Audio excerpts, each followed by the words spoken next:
We are heading now. Stand by for an NBC News special report with Lester Holt.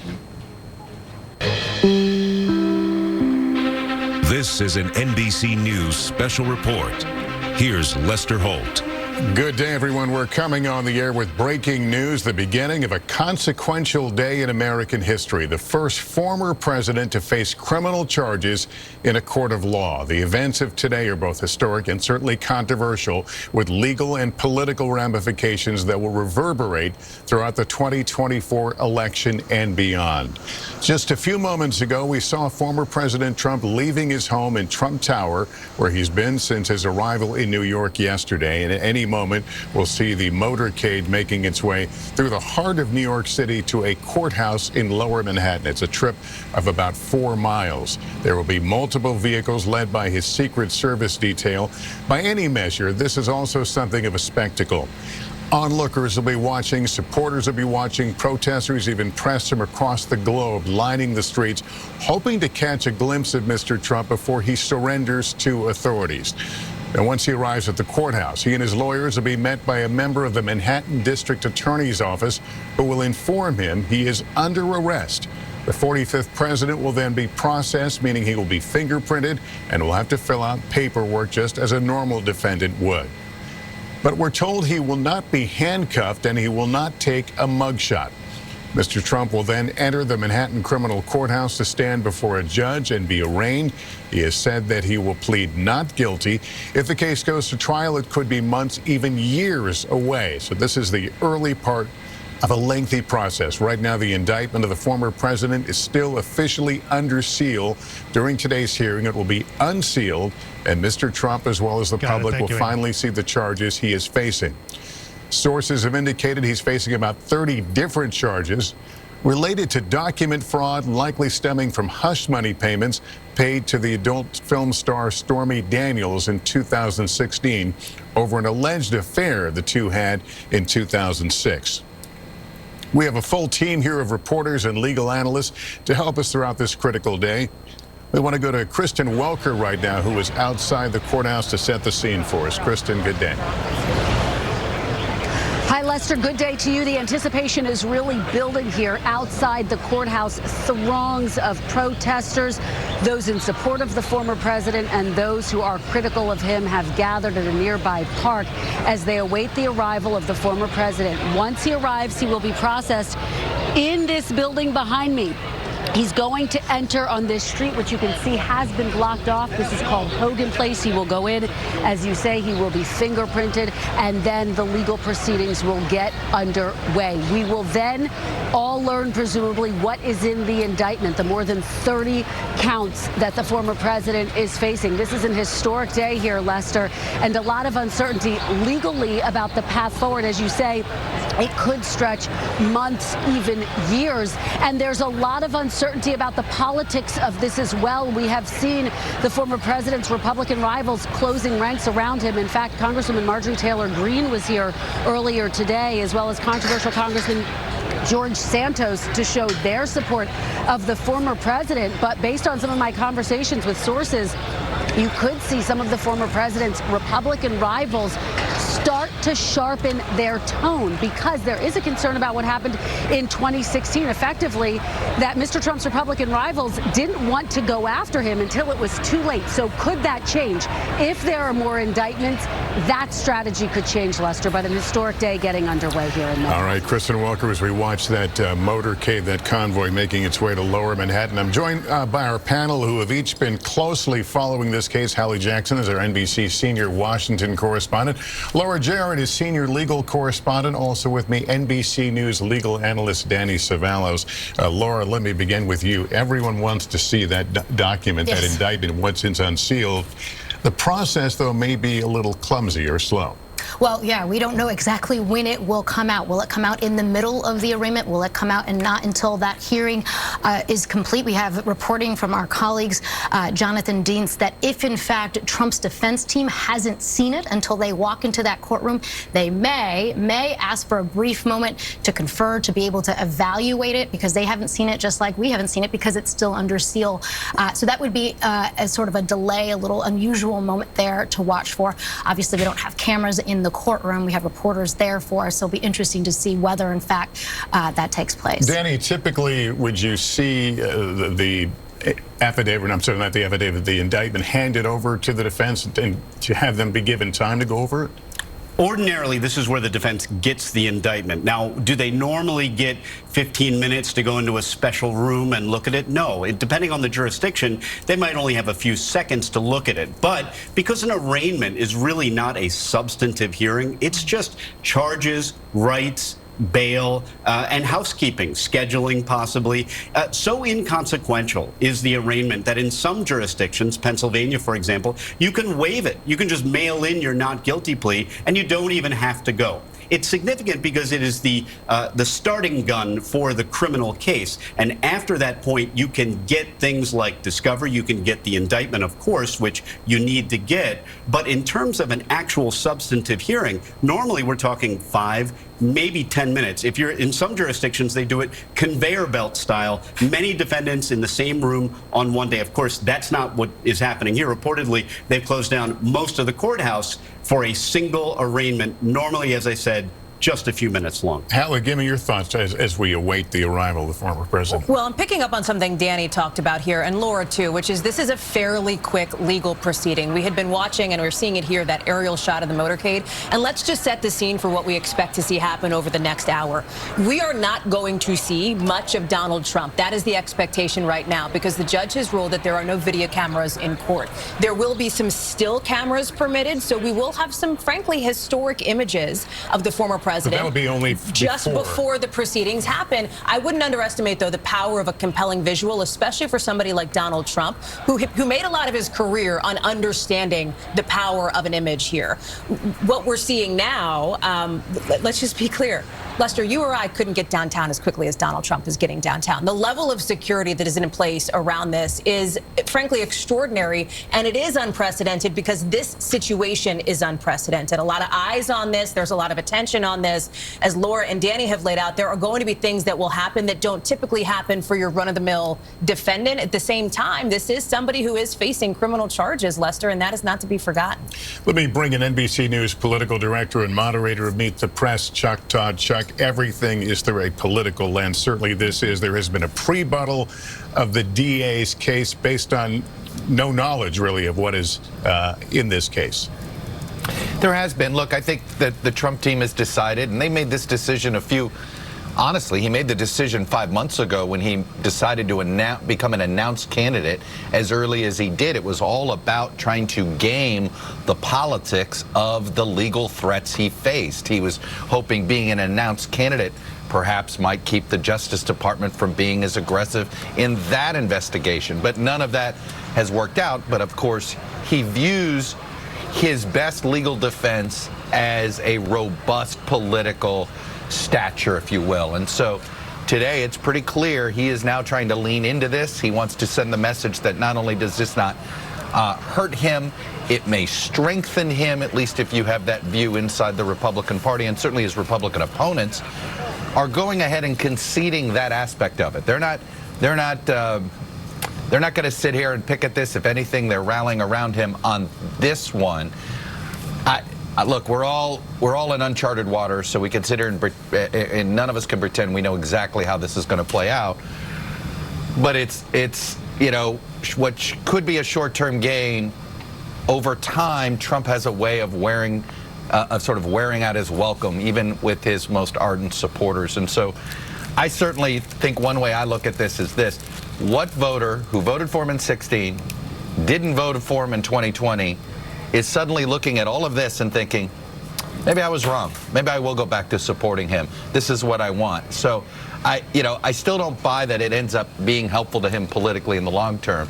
But if it's about keeping control of the GOP, in that sense, this has been successful for him. Hallie, you have a thought? Well, he's already doing that, right? I mean, and Chuck well knows this. You look at where the poll numbers are just in the last few weeks that we've seen, and members of the Republican Party, the former president's base, they are rallying around him, and so are his Republican opponents in this race. We even saw that from one of his potential rivals, Tim Scott, this morning. We've seen it from Nikki Haley, Ron DeSantis, Mike Pence. They are, frankly, giving him some cover on this front. But as Chuck points out, I've spoken with one sort of top political political operative here just in the last 12, 18 hours or so who suggested, hey, sure, having support of your base could be helpful in the primary and will be helpful in the primary, but how does it play in a general? That's a question that some of these Republicans, I think, are going to have to start to consider. Maybe not now, maybe not in a month from now, but down the road. I'm also wondering here, just to get back to some of the images that we're seeing, if we will see the former president stop and speak to those cameras that are there in Lower Manhattan. He is somebody who in many ways, as we know, covering him when he was in the White House, liked to stop and talk with cameras on the South Lawn, for example, when he saw them. So that's something else. The cameras will be permitted in the hallway, we should note. Right. I also want to talk to the panel here a little bit about the Truth post that the former president made, Truth Social, in which he says it's a very unfair venue, referring to Manhattan, where some areas have voted 1% Republican. This case should be moved to nearby Staten Island, he writes. Would be very fair and secure location for the trial. Additionally, the highly partisan judge and his family are well-known Trump haters. I want to get your thoughts about that language, singling out the family, Laura. Could that be problematic, that kind of language? Might that lead to the judge asking for him to be quiet? It's a risky move. And I talked to a bunch of former federal prosecutors who have appeared in front of Judge Merchan, who will be presiding over this. And they said, look, he runs a tight ship. He doesn't stand for any nonsense. He's fair. He's impartial. He has a well-regarded reputation. And it'll be interesting to see whether he issues sort of a warning, not a formal gag order in the first instance, but perhaps just putting the former president on notice that he's watching and everything that he is saying can be used against him. Or maybe he says nothing at all. Maybe the judge just decides, you know what, if he wants to speak, let's let him speak, and to not address it at all. The district attorney may also say something, obviously given the number of threats against that office, the number of tweets and posts on Truth Social that we've seen. They may decide that they want to ask for a gag order. Or again, they may decide, you know what, let's just let a jury decide. All right, the convoy has exited the FDR now in Lower Manhattan. They should be arriving momentarily. But Danny, I do want to get your thoughts on that Truth Social post. Did you find it at all disturbing or near a line? Disturbing, but here's the thing. Yes, the judge can entertain a gag order. He has the power to do it, but it always implicates First Amendment concerns.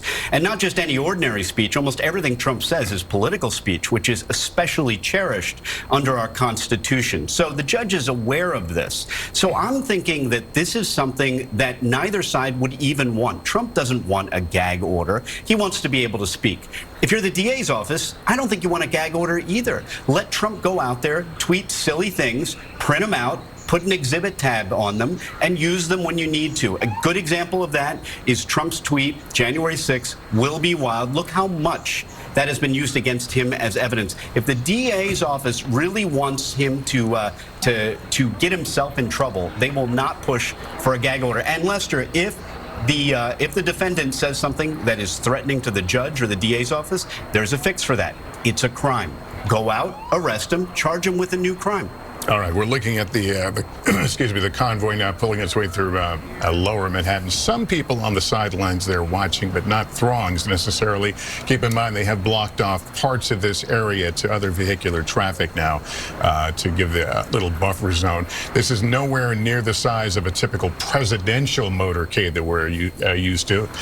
This is more akin to what we see in Manhattan during the UN General Assembly when they're escorting various heads of state around town. Let's go to Kristen Welker right now, who is stationed in front of the courthouse. Kristen, will the crowd you're near, will anyone actually see this motorcade? Yeah, so it hasn't passed by. It's actually... You know, Lester, a number of people can see the motorcade. The protesters who are gathered in that park that I mentioned near the courthouse are somewhat offset. So right now, it's a bit somber and silent here. What we are witnessing right now is an extraordinary moment. The first president. Okay, actually, I'm going to interrupt you a second and show you. There is former President Trump waving to a few people as he's led through a flank of Secret Service and court police. See the back of his head now as he makes his way to the courthouse.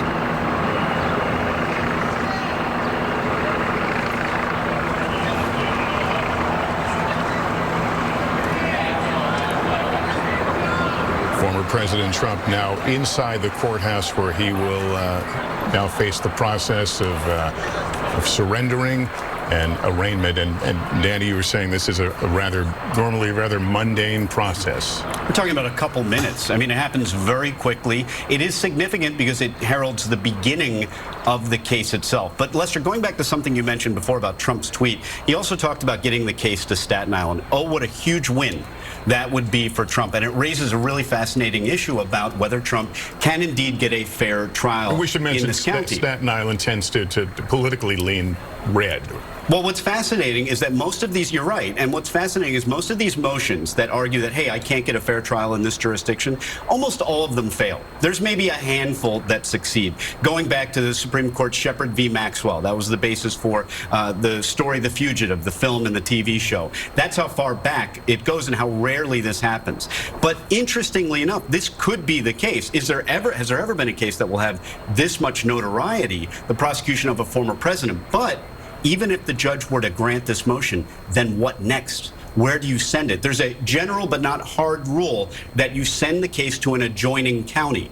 But consider the counties around here in Manhattan that make up New York City.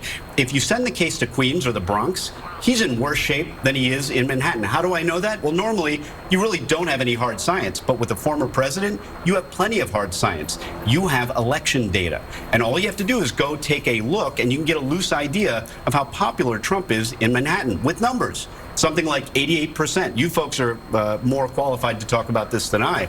But something like 88% of people in Manhattan voted for Joe Biden. But if you go to the Bronx, the number is almost the same, maybe even worse. But oh, what a difference if it heads over to Richmond County, commonly known as Staten Island. There, Trump won. Much better than 50-50. I think it was like 57%. So if you're the judge and you're entertaining this motion, you're actually thinking about granting it, where do you send it? There's nothing in the statute that tells you where it goes. And I have to tell you, Lester, if granted, this would be the case. This would be win or lose. This case somehow ended up in Staten Island, Trump wins. This case stays in Manhattan or gets moved to Queens. Just the numbers tend to show this is not a Trump favorable jurisdiction. In fact, it's probably the strongest thing the DA's office has in its arsenal against Trump is the jury pool right here in Manhattan. All right, that's the picture we saw just a few minutes ago, the former president making his way into the courthouse. Jonathan Dientz is our legal justice contributor. Jonathan, give us an idea of what's happening now and when we might see him next. Okay, so we were told that the prosecutors in this case were going to meet him at the entrance where he walked in at 1 Hogan Place and bring him upstairs for this processing. We may get a glimpse of the former president entering the courtroom. There is a pool camera that's been situated. There's a back elevator, and there's about a 5 to 7 step walk from that elevator into that courtroom. There is a camera in that hallway that may pick up the president going into that courtroom. And we may get some still photos early on from a pool still camera that is allowed in to film the very initial part of this hearing. And that's all we're going to see. Then the judge is kicking the cameras out. He is not allowing cell phones. He's not allowing laptops. There is no communication allowed out of that courtroom while the hearing is underway. So we won't find out what happened inside court until it is over and after President Trump has left the building. The security precautions in this building have been extraordinary. They have shut down the state Supreme Court hearings in this building as of noon today. They went in for a third time in the last 24 hours, conducting bomb sweeps and security checks to make sure there's no possible threat to the former president or any of the participants. There's been ramped up security for the prosecutors, for the judge. The number of unsubstantiated threats that have been hurled at this district attorney's office, at this court, that the FBI Joint Terrorism Task Force, the NYPD intelligence, that they've been monitoring over the last couple of weeks since we first reported that security was being ramped up and preparation was underway for the grand jury to act. It has been hundreds and hundreds of threats that have been filing in. So the security precautions understandable, and understandable why the president had what amounted to from 1:09 p.m. when he left Trump Tower, he made it down to and walked into that building at 1:24. That's 15 minutes. On a normal day in New York City, you're lucky if you make it in 45 minutes to an hour. Well, we may or may not see him in front of that camera shortly, but apparently he is still communicating via Truth Social. Let's go to Kristen Welker. Kristen, what do you know? Lester, this was posted just moments ago from the former president on his Truth Social website. Let me read it to you. He says, heading to Lower Manhattan, the courthouse seems so surreal. Wow, they are going to arrest me. Can't believe this is happening in America. MAGA in all caps. This is significant, Lester, because it is consistent with the line of attacks that we have seen from Mr. Trump against this entire process. This is consistent with the line of attacks we have seen from his other GOP rivals, really trying to make the case that this is a political persecution against the former president. But look, I spoke to a source close to the former president who said to me, the president sees this as a really tough couple of days. Let's not forget, yes, politically speaking, he is using this moment to try to galvanize his supporters and his base, but he is still facing an indictment, some 30 charges that we are waiting to see what exactly they are. And so this is a moment that clearly, if you look at this Truth Social post, if you look at all of his posts, has really hit him in a very deeply personal way as well, even though he is aiming to capitalize on this moment politically, and so far has done so. His poll numbers expanding in recent days, Lester. All right, Kristen, thanks. Hallie, I know we can't get into his head, but reading that post, does it make you wonder if he's thinking of the public, the people who will read that post, as part of his defense team? Yeah, shield? You're talking about the court of public opinion, if you will. I think that's right, and because I think that at this point it is in some ways the only strategy that Donald Trump has left here, other than the legal strategy, is to put out posts like this. I mean, surreal.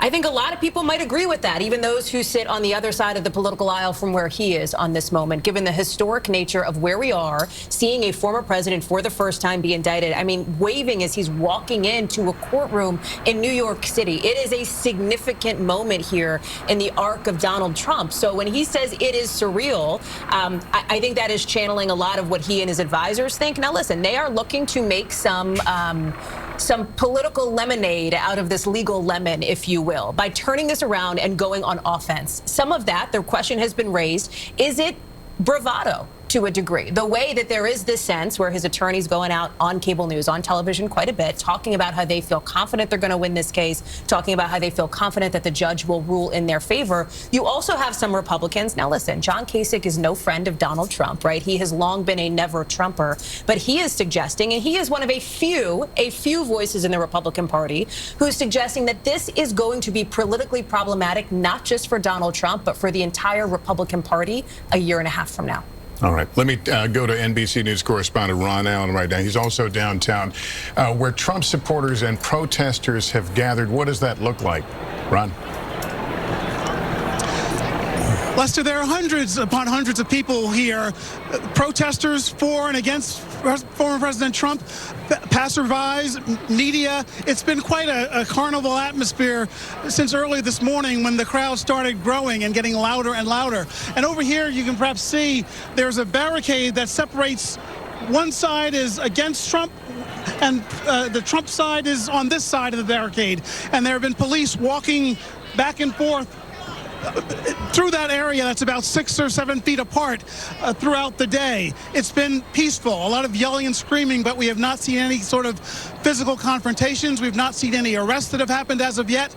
Again, the Trump crowd has been on this side. It seems to be thinning out a little bit.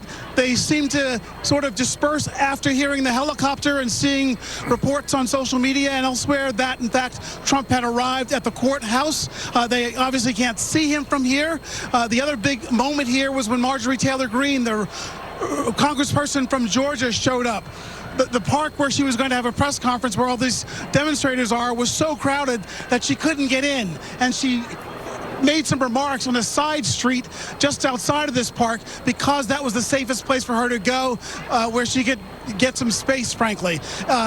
Again, it's been very peaceful, very passionate on both sides of this issue. And as you can imagine, they've been waiting and waiting for Trump to get here, hoping to get a glimpse of him. But from this vantage point, they won't. And the NYPD presence, the New York Police Department presence, is huge. A lot of officers in blue, a lot of plainclothes officers, but it is orderly, it is under control, and there is a lot of passion on both sides of this here. Lester? Yeah, that picture qualifies as a wall of blue there. We see the police officers on the street right now. With us, joining us now, former U.S. Attorney and NBC News legal analyst Chuck Rosenberg. Chuck, we're probably moving very quickly here. We don't still know what's inside this indictment, but if we can just look ahead a little bit, this question of change of venue and whether you can get a fair jury who doesn't know anything about this case or this individual. What are your thoughts? Yeah, well, I absolutely think you can get a fair jury in Manhattan, and let me explain that, Lester. You're not necessarily looking for a jury who doesn't know anything or doesn't have any opinions. As an example, I was a United States Attorney in the Eastern District of Virginia when we tried a 9/11 conspirator in Alexandria, Virginia, 3 miles from the Pentagon, and we assembled a fair jury. Again, folks on the jury had heard of 9/11, of course, and maybe even had known of somebody who lost somebody in that horrific attack. What you're looking for are jurors who will listen to the judge's instructions, follow the law, and fairly and carefully weigh the evidence deduced in trial. Last count, Manhattan has a fairly sizable population, several million people. Can you find a jury of 12, whether or not they voted for Trump or against Trump or have an opinion about Trump, can you find a jury of 12 who can fairly and dispassionately weigh the evidence? In my experience, jurors do that all the time. For people who haven't been in the criminal justice system, they ought to know how seriously jurors take their oath and how seriously they take their work. I think the motion is likely to fail if it's filed by Mr. Trump, and I manifestly believe that he can get a fair trial and a fair jury in Manhattan. By the way, both sides, not just the defendant, but both sides are entitled to a fair trial, and I believe Judge Mershon will see that that happens. All right, Chuck, we'll ask you to stand by. Thank you. And a reminder, Donald Trump just arrived at the courthouse for processing.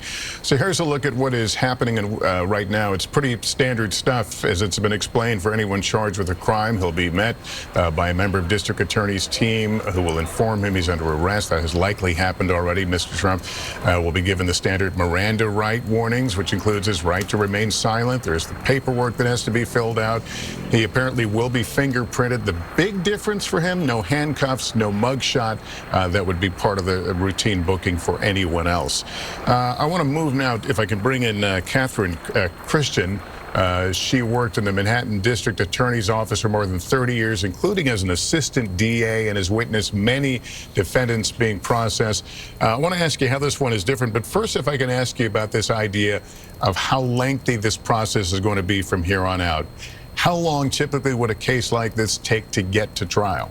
It could take a year. No one should be surprised that a case which has, we haven't seen the indictment, but apparently over 30 counts, would take that long. You also have to remember, this is not the only case that's being prosecuted in Manhattan. It's also not the only case on Judge Mershon's calendar. There are incarcerated defendants who certainly should have their cases tried first, but there should be no surprise that a case like this that's complex would take long. The defense attorneys are going to file motions, as they should, because they're competent, and it's going to be about dismissing the indictment. They may have change of venue, which I agree with the panelists will fail. They are going to litigate to the max, as they should. And so people should not be surprised that a case like this could take up to a year. That's an extraordinarily long amount of time, and we know that there's a DA in Georgia that may be close to deciding on an indictment. We know that there is a special counsel investigation.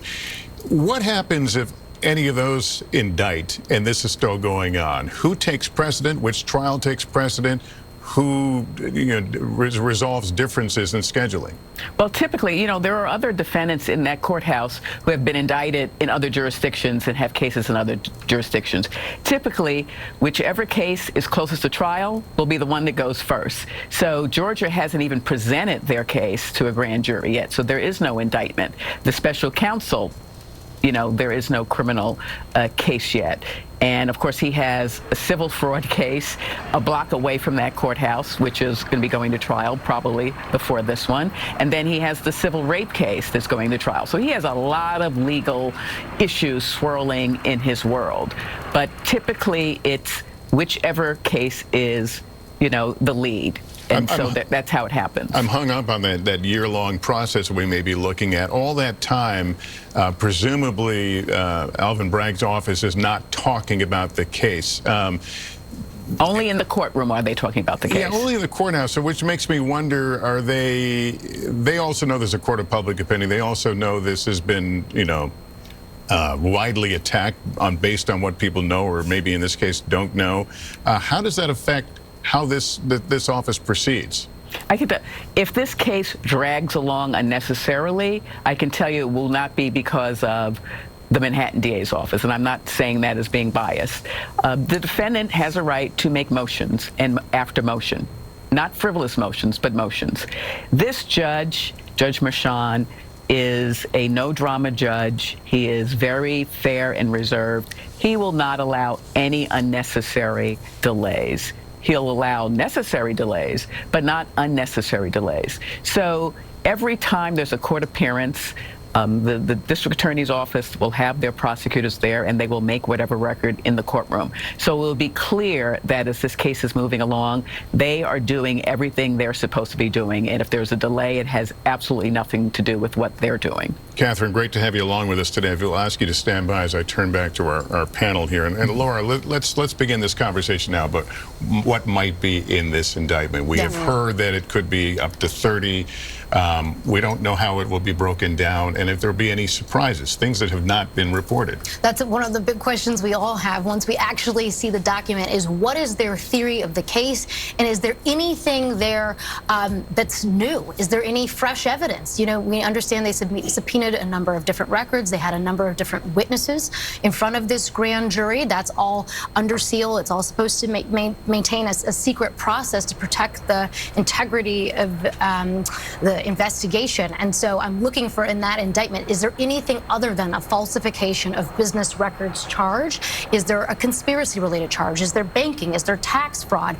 We know that his former chief financial officer, Alan Weisselberg, actually pled guilty to tax fraud and falsifying business records, the very issue that we think is at the center of this case. And so we need to see sort of how do they explain their theory of the case, and what's their legal hook? We've talked for days about how normally this would be a misdemeanor charge, right? How are they going to elevate it to a felony? What's their hook there? You need to have the intent to commit or conceal a second crime in addition to the falsification. So what's their theory for how you get there? Would there be a conspiracy perhaps charge? There could be. We don't know. We're going to have to wait and see. But if that's the second crime, maybe that's their hook. All right, Danny, what are your thoughts? You know, we don't know exactly when we're going to see this document. Reportedly, it's going to be related to the Stormy Daniels hush money payments, but I just can't believe that that would be the only thing that they would base this historic indictment on, is those hush money payments, because they're problematic. This case is going to be problematic. That's not just my opinion. That was the opinion of one volunteer district attorney, Mark Pomerantz, who left the DA's office and this team out of frustration with the way things were going. And in his book, you see not only his position, which is that Trump should be indicted, but other people in the office pushing back and arguing that he shouldn't be indicted. And in his book, just to give you an idea, this Stormy Daniels Avenue, this hush money payments, this was called the zombie case because it died. It was reanimated. It came back to life. It shuffled along. Then it died again. This was a case that was not very promising. There are other cases, other potential charges that we may see. For example, Trump's statements of financial interest or condition that he submitted to banks in order to secure loans, or that maybe he deflated the value of his properties when it came time to pay taxes. We may see tax charges. We may see all of these coming, or even related to the Stormy Daniels hush money payments. But I have to say, and I'm probably in the minority, I would be surprised if the only thing in this indictment is 30 plus counts that are related only to Michael Cohen's paying off of Stormy Daniels and Donald Trump's reimbursing of Michael Cohen. There are a number of different challenges that case will have, and I would be surprised if the Manhattan DA's office didn't turn to some other counts, other charges, other theories of responsibility.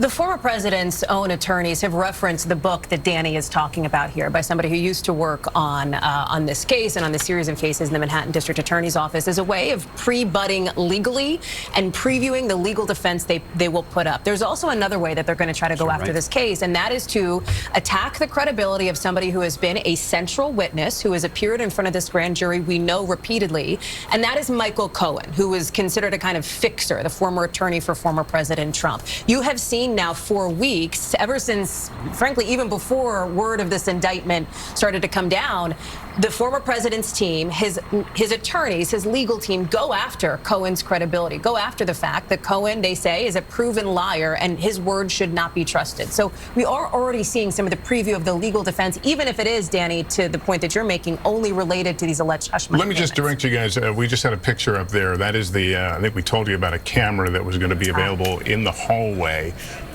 Jonathan Deans is here. Jonathan, the former president will have to pass through in front of this lens? So they'll pass through, but the courtroom, I believe, is behind those blacked out windows. So he's going to come out of the elevator bank, make a quick turn, and go into the back corner courtroom if that is still the 15th floor courtroom that they are using. So as you see, that is the pool camera that has been positioned front and center for all news media to share. And so it'll be a very quick shot of the former president going into that courtroom. If he wants to say anything, he could walk to that stanchion? He can, and we were told they are preparing for that possibility, but we are hearing from the defense side that there is no plan for him to speak at the courthouse, that they plan to leave right away, get to LaGuardia Airport. He wants to get back to Florida as quickly as possible to prepare for his primetime 8:15 p.m. speech, announcement, press conference to talk about what has happened today. All right, let me ask you about these indictments and the way that they are made available to not only the counsel but to the media. You've covered a lot of trials in that courthouse. How does that typically work? How long before we might see something and have it in our hands? Really, right now, because of the way the judge has restricted access and the way the court works, you have to get hard copies from the clerk's office after the hearing. It takes a while. So we're at the mercy of the district attorney's office right now to email us the hard copy of the charging document, which traditionally in Manhattan is a very basic listing of the charges with a paragraph or two of explainers. I would expect in this case a more detailed indictment, but I don't expect something that we often see out of the federal courts where you have an indictment that's 80 pages long with extensive detail of the alleged crimes. So we are at the mercy regarding the email. The folks in court aren't going to know because they're most likely not going to read the indictment out in open court. There'll be some highlights of the main charges. There'll be some back and forth on the calendaring of the next court hearing, which is probably in May or June, as the whether there'll be any admonishment from the judge regarding public statements regarding this case, all to be determined. And Garrett will be in the courtroom. Melissa Russo of WNBC will be in the courtroom. There are 60 seats for reporters in the actual courtroom, 200 seats in the overflow rooms, but it's going to be a little while before we see the actual document. We're at the mercy of the DA, and when they press send on the email or post on scan it. Or scan it. If they have a scanner in the courthouse. That massive sigh you just heard, by the way, all my legal friends here are like, how long? Checking, really? we don't have it yet. Right. It's just not the New York court system, the way it's set up. It's just not, it's not PACER. It's not the federal system or some of the other state systems. It is a bit slower, and because the judge has not allowed cameras in and he's not allowing any sort of communication from the courtroom itself during the hearing, we're going to have to wait till after the hearing is over to hear from the reporters who were there to tell us what happened, and then we're going to have to wait for the DA to email out, and usually they email it as soon as the hearing ends. So that's when I would expect the email to come, because to date, the district attorney's office has been following what he does in other cases, he's doing in this case, which is, I'm not unsealing early, even though there's enormous public interest, even though the court was on standby the day the indictment came by, that they were willing to entertain a motion from the DA to unseal right away. The DA said, no, I am going to handle this like any other case, and they wait until the defendant appears in court then literally the unsealing, the envelope gets handed to the judge and or the clerk, and it gets taken out, and now it is public. And that's when this document first becomes public in that Manhattan courtroom. Obviously, he is getting special treatment. Is that a requirement of security, or were there negotiations between his lawyers and the court or Secret Service or whomever? Look, he is the president, former president of the United States. He is surrounded by Secret Service agents. So is he a flight risk? He's the most recognizable man on the planet. So there's no need for a mugshot at this time. Whether they changed their mind when he came in, and the capability we were told was put in place. Originally, we were told it may not have been in place. It was made to be put in place in case they changed their mind. But in terms of special treatment, much of what we're seeing today is for the security reasons associated with this case, both for, again, the president and the judge and the DAs and the surrounding community, to make that building a fortress, to make sure it is safe and secure for everyone involved, and to get the president in and out, former president in and out as quickly as possible. So that is the logic certainly behind the court officers, the Secret Service, the NYPD, and everything you've seen in terms of, quote, special treatment. The logic, again, you have to go back. There have been a ton of threats, unsubstantiated, but a ton of threats associated with this case so far. I want to bring in, if I can, former federal prosecutor and NBC News legal analyst Carol Lamb. Carol, good to have you. Let's talk about this, what we expect to be, almost over 24 counts against the former president. Is there a strategy here that we're not seeing just based on that information? I think there could be, and I agree completely with Danny that I would be very surprised to see this indictment limited to just the hush money payments. The hush money payments in themselves may not actually be illegal, but it's all the falsification that goes around it. Up to this point, in doing the grand jury investigation with the grand jurors and forming the indictment, it has been the advantage to the DA, because the DA can take all of the information that the DA knows and can craft the indictment in such a way that as much evidence as possible is going to come in at this trial. So if a conspiracy is charged, if tax fraud is charged, if the McDougal hush money payment is charged in addition to the Stormy Daniels hush money payments, this enables the DA's office, the prosecutors, to bring in as much evidence as they want if it relates to charges that are actually in the indictment.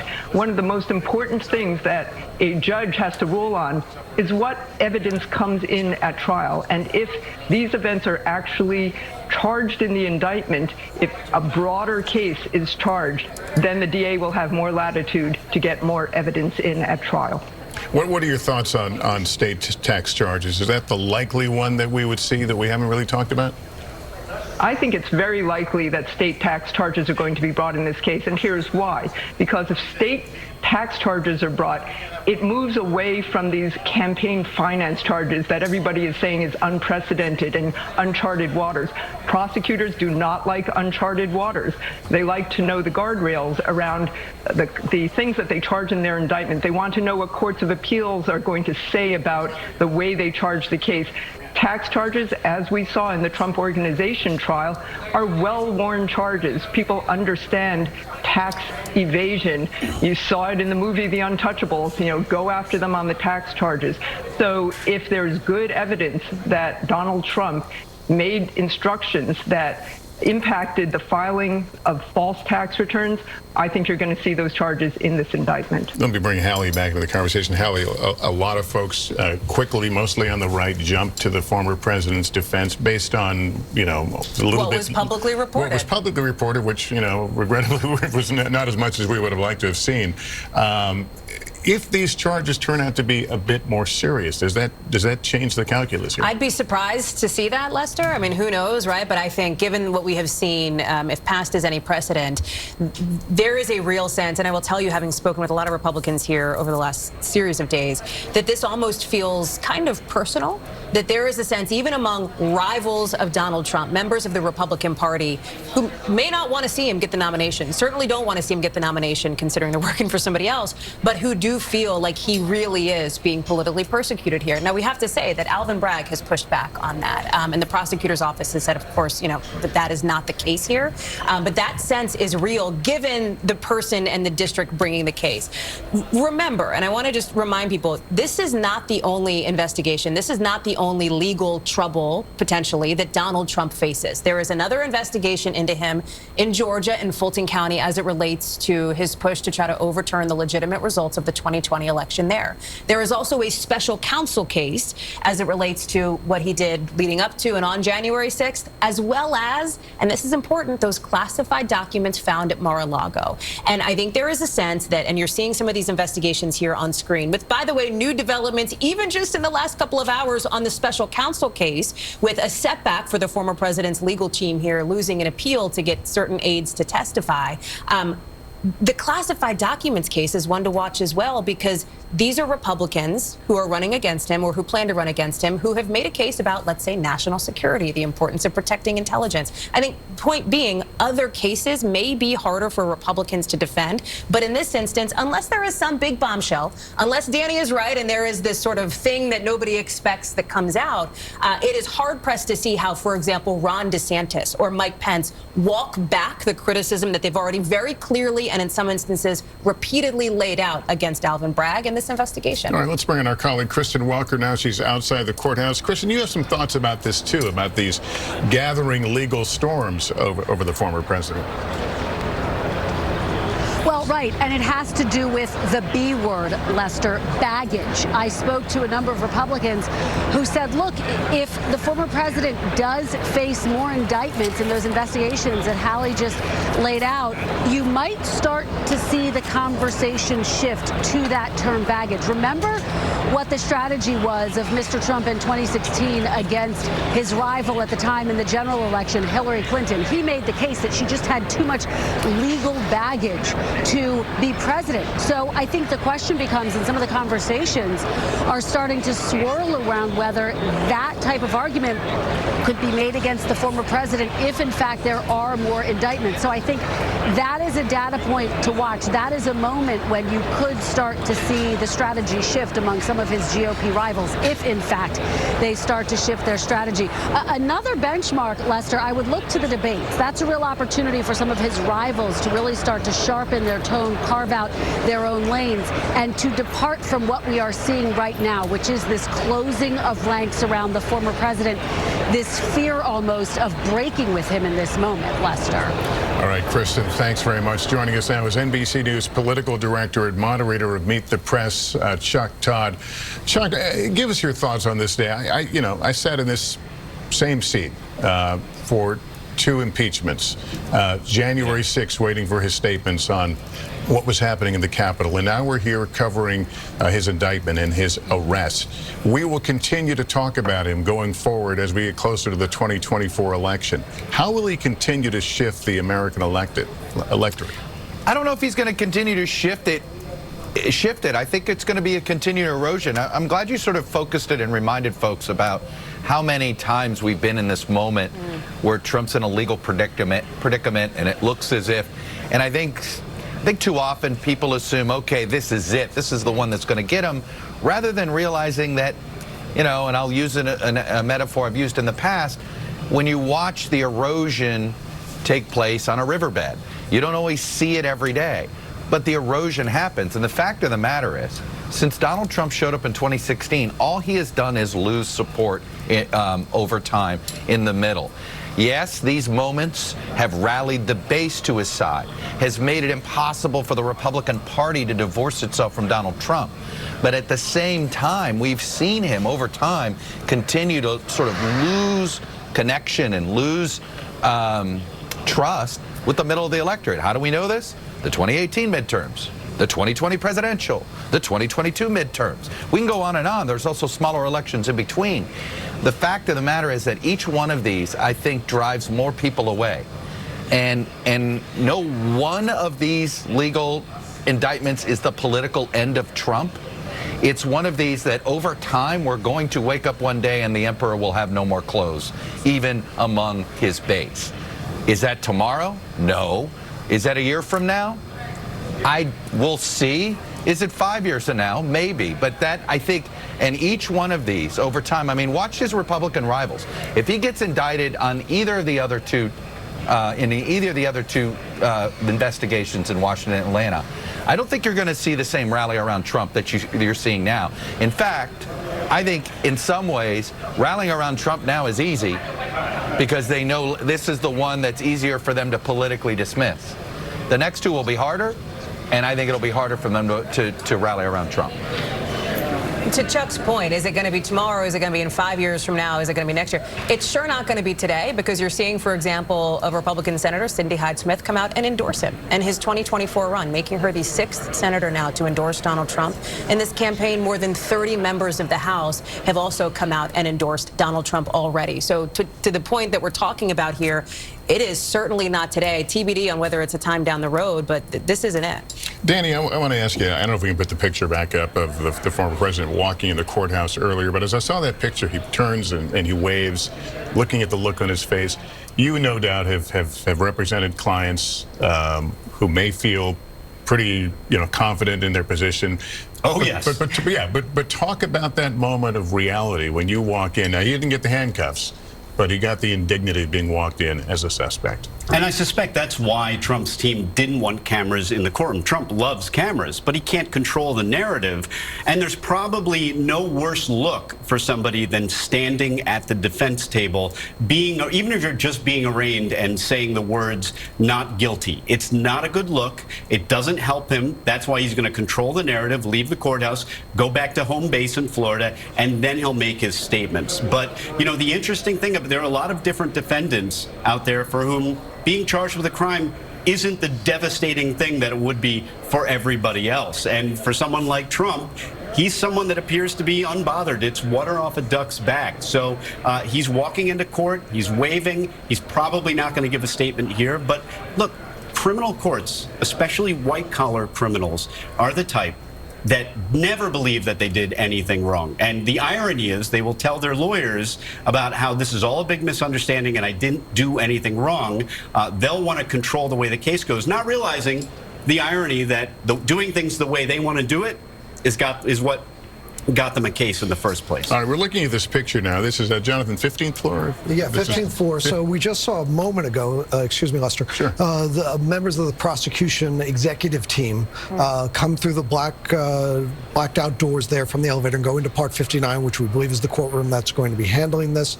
And we are awaiting the arrival, we believe, of the former president, who will come up those back elevators, come through those doors, and those few short steps into the courtroom for the hearing. Again, it's scheduled to start at 2:15 today, but again, it's unclear if it will start on time. It's unclear if and when the defense is going to be provided a copy of that indictment. Joe Tacopina, again, earlier said he may want some extra time with the defense team and with Mr. Trump to review those documents. So court officials have informed us there is a back room behind the courtroom that if they want a little extra time to go over the document and speak to Mr. Trump and converse about how they're going to handle this hearing, this 2:15 start, if it starts on time, could be delayed if that request is made. And will part of this process be scheduling a new date, and what would that next date be for? Well, some legal experts, Danny might know better than me, would say that this is months away. You're looking at a May, June return at best. Look, the defense has said right away they're going to file a motion to dismiss. They're going to file motions alleging the DA is biased. Could that happen today? No, they won't file the motion today. Okay. Under the rules, some motions have to be filed, I believe, within, I think it's 45 days. So, for example, within that 45 days, you might see a venue transfer motion. The strange thing about those motions is that courts in New York almost never deal with them. They would prefer to get to voir dire and actually the trial date to deal with that. But you will see some motions filed in all likelihood within 45 days of the arraignment, because that's the date that many motions have to be filed in the state of New York by the rule. So yes, the next date is probably going to be something that is scheduled for a motions hearing, because you have a relatively short period of time. Once you notice that motion, notify the court and your adversaries that you're making a motion. The court will usually set a hearing date, or in New York, for example, sometimes the litigants, at least in civil court, can pick a date themselves, which the court may move around depending on scheduling. So, look, the court will accommodate dates for regular unknown litigants, they're certainly going to accommodate the wishes of these litigants because it's what they do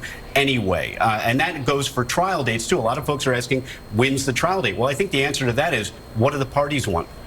Because I've had trials rescheduled because a prosecutor has a prepaid vacation. So it'll give you an idea that courts will accommodate dates that are important to the litigants. The key here is, what if Trump wants, for example, a trial before the election, and the DA's office wants it after the election? How do you split that difference? That's going to be a difficult dilemma for the court. It may be avoided if both sides want it either before or after. But scheduling in this case is going to be really critical because we're not dealing with a prepaid vacation. We're dealing with a national election in just a few months. So believe me, both sides have huddled together and they've mapped out the pros and cons of scheduling this trial, whether it should be before or after the election. But ultimately, though, it will come down, Danny, to what Donald Trump wants, because his legal team can huddle and discuss timing and scheduling as much as they'd like, but unless they have buy-in from the former president, we have seen him, frankly, blow up what his advisors have asked for in the past and declare that he wants something and push for that, and his team obviously works to try to make that happen.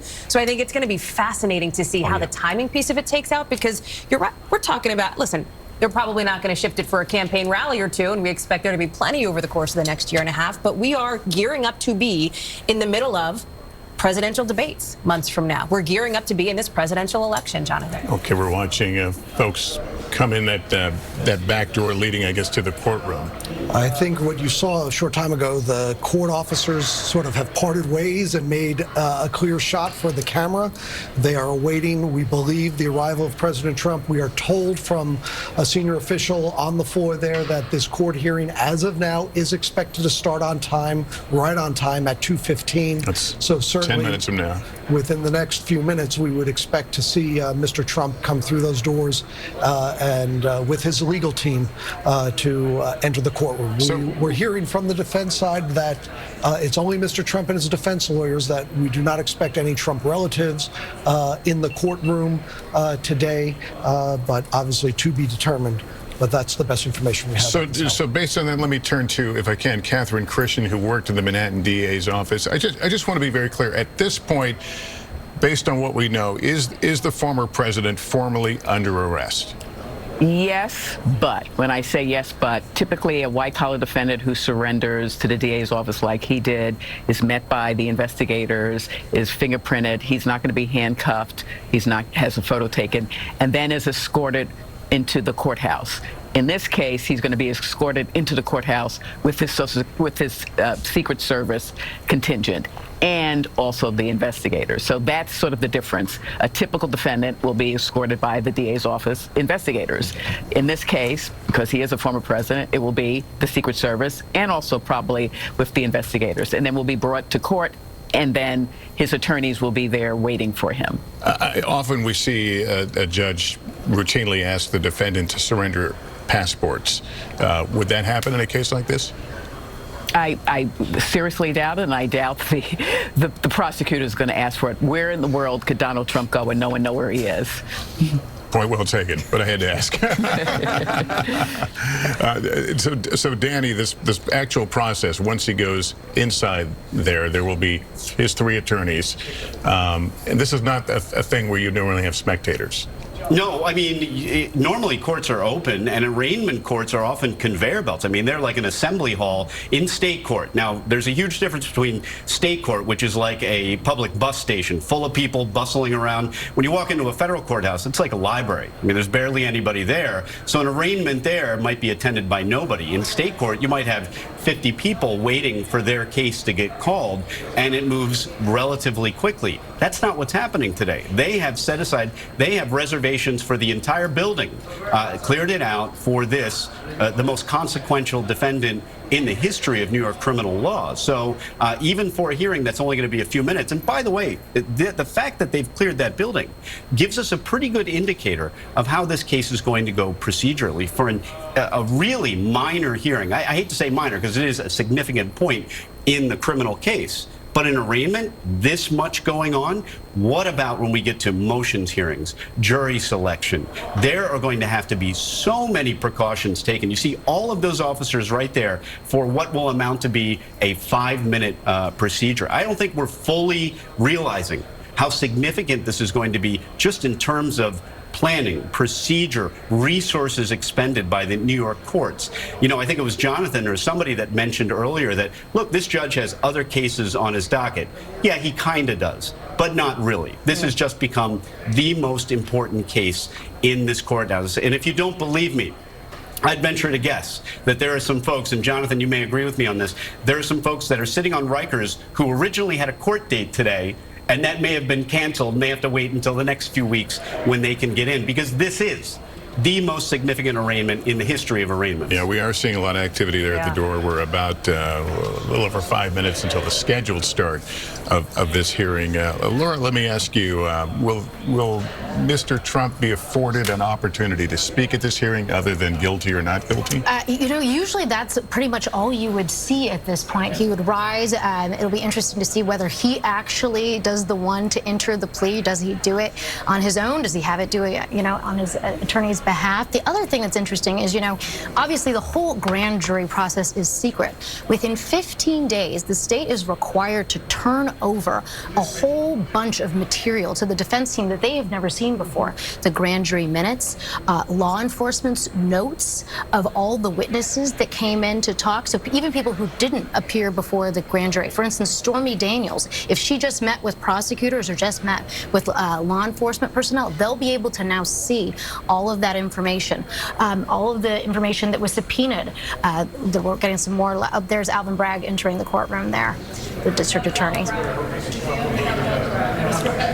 Will Bragg, do we think Bragg will lead the prosecution here in this case? I don't think so. I would be surprised if he actually does the presentation. I would venture to guess it'll be Susan Hoffinger, who's been sort of the lead prosecutor on this, or Chris Conway, or one of the other prosecutors, and probably not Bragg himself, but he wants to be there to support his team, to show, obviously, you know, his support for all their work. He'll be there to speak afterwards, too. We will hear from him later on this afternoon, and we will also hear from Donald Trump in a much, frankly, on a much friendlier turf.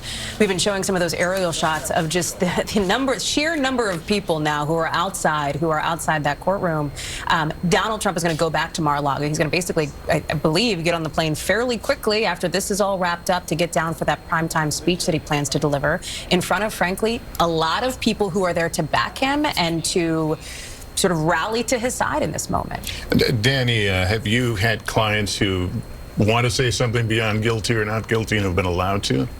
Every defense attorney has had clients who want to say things, who think they understand and think that, and this is a very common feature with white-collar defendants. They think, and maybe you have relatives or family members that are like this too, they think if I can only get in front of the judge and explain this all away, it's all a big misunderstanding. If I can just get up there and tell my side of the story. And what they realize, what you have to explain to them is that this is not the way to do it. Not on a podium, and often not even on the stand testifying in your defense, because the reality is that is usually not a good proposition for a defendant. But yeah, you try to tell your clients not to say anything, not to talk to anyone, and whether it's Donald Trump at a podium or far more often, Jonathan, I'm sure, knows this too, they get on the phone at the prison or at the jail and start making phone calls on a recorded line, and they hang themselves, figuratively, of course, in their own case. There is nothing more damaging, often, to a defendant's case than the defendant's own words, often after the case has been initiated. And Hallie, the reason I raise it, of course, he's talked about a witch hunt. He was putting out social media, criticisms of this case, even as he was on his way to the courthouse. I'm wondering, he will have an audience of reporters in that courtroom if it would be unusual, out of place for him to say something beyond not guilty. I think, to Danny's point, I think he will want to, knowing the way that he often wants to make sure that how he feels, you know, gets a place in the sun, if you will. I do think, though, that at this moment he has been listening to his legal team. In other words, he came up to New York and surrendered himself. There was, I remember sitting here with all of you, I think a couple weeks ago, and talking about that being a question mark, frankly, when this, I guess it was was a few days ago when this indictment, news of this first leaked. He came up, he surrendered. He has been putting his attorneys out there. They've been doing the legal filings. I think his attorneys are advising him, if it's going to be him that says it, just say the words and then speak either outside in the hallways or wait to deliver these remarks when you get to Mar-a-Lago, essentially. Keep in mind that his campaign has made something like, they say, $7 to $8 million plus in just the 5 days since this news first broke. They are fundraising off of this. They are selling indictment swag, T-shirts with the date of the news that the indictment came out on it. I mean, this is something that they have seized on in a big way in the hopes that it will rev up their base. All right, we're looking at that live picture of the 15th floor of the courthouse where any moment now, former President Trump will make his appearance for his arraignment beyond those blacked out windows of the door there. He will enter his plea of guilty or not guilty. There will be reporters in the room, but as we've noted, they will not be allowed to carry any electronics, computers, or phones with them. Well, Lester, one update that we just got from on the floor there, the court hearing is a bit behind schedule. So it could be a few minutes, it could be 10 minutes before the former president comes up and appears. So this 2:15 start time obviously is a few minutes behind. So we're hearing perhaps as much as 10 to 15 minutes before we see the former president. We had seen the district attorney, we've seen the executives with the Manhattan DA's office already go in and file in.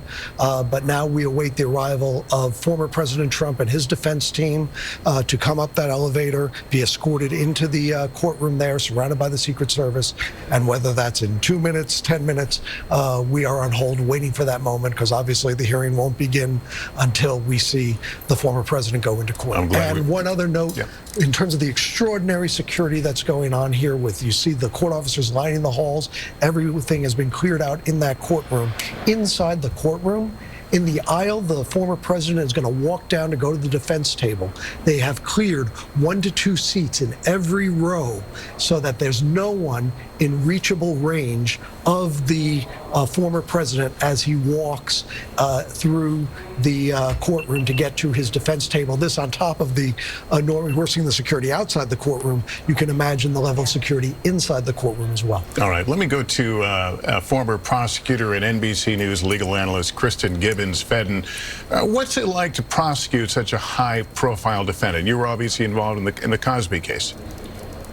Yeah, you know, for the prosecutor, it's really no different than prosecuting any other crime. You follow the evidence and you follow the law. But with regard to all the media, it can be very, very confusing, and it can be very, crazy. But the important thing is that while there's a lot of chaos going on outside of the courtroom, inside of the courtroom, it is really routine. It's going to be an arraignment. One of the things as a prosecutor, and Danny kind of mentioned this earlier on, is there's going to be a lot of motions that you wouldn't normally see in everyday trials. You're going to see the defense attorneys really file motions with regard to like change of venue. That was something that we saw in the Cosby trial as well.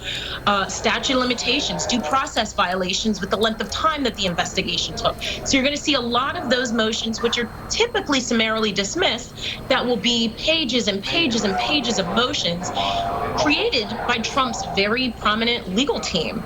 But one of the things to keep in mind is that even though there's a lot of chaos going around outside, it's going to be very routine in the courtroom. Well, let me ask you this. I mean, juries are obviously told not to read or follow news accounts of whatever case they're on, but do prosecutors follow what's written and what's being said about their case and adjust accordingly? I think it would be best that they do, mainly because every member of the jury are still human beings. And so members of the public who are giving their opinions about the way that the case is going, that's a really important opinion to consider, because if they're thinking that the evidence is not coming in as beautifully as the prosecutor thinks that it is, then perhaps they need to change what they're doing. Now, it is important to note that prosecutors generally do have an ethical obligation not to really create a narrative, not to taint any potential jury pool or create any issues that could be raised on appeal with regard to narratives out in the public. But unless there's a gag order there, the defendants don't really have that same obligation. So in the case of Trump, I would imagine, but specifically for the Cosby trial, there was a lot of public speaking, changing the narrative of what actually was going on in the courtroom. So when the prosecutor does listen to public opinion, they do have to be mindful that the jury is really only to consider what has been presented from the witness stand and not anything else that really wasn't presented, which may be part of the narrative. I'm wondering if looking at this prosecution, if they would perhaps like to set lower expectations and over-deliver. I always think that's really important. Definitely set low expectations, over deliver. And that is really the theme with anything, mainly because what you want to do is you want to follow the evidence and you want to follow the law. And by just mainly kind of stating what the case is all about and sticking with that, taking out any cloudiness, any red herrings, then you really do end up over-delivering just by nature. All right, Kristen, we're glad you're with us. Thank you. Let me just move on, if I can, to Kristen Welker, who's outside the courthouse. Kristen, what have you been hearing from people who are close to the former president about what we're witnessing today? Well, Lester, I heard from one former aide to former President Trump who is still quite close to him, who said that the next couple of days are going to hurt still.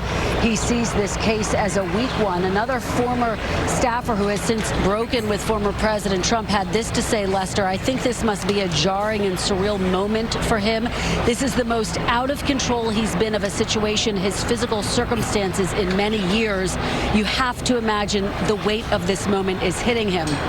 I raised that point, Lester, because I think it really underscores that this is uncharted territory for former President Trump as well, right? He has faced so many legal battles throughout the course of his lifetime, going back to his days in real estate here in New York, and yet none like this, none where he has actually been indicted. And so this is a new moment for him. Again, we are going to hear from him later on today, this evening, from Mar-a-Lago, where we expect to hear the defiant Mr. Trump. He's not just a former president, he's a former reality TV star who understands the power of these optics. But again, Lester, really uncharted territory for him, both politically and legally. And I think these former staffers really capture that moment, that this is going to be a challenge for him moving forward. Yeah, we've been talking about what he may say or not say to an open mic in that hallway, but we do know he's going to speak tonight. He's planning a speech in the what would be considered the primetime viewing hours. Any idea what the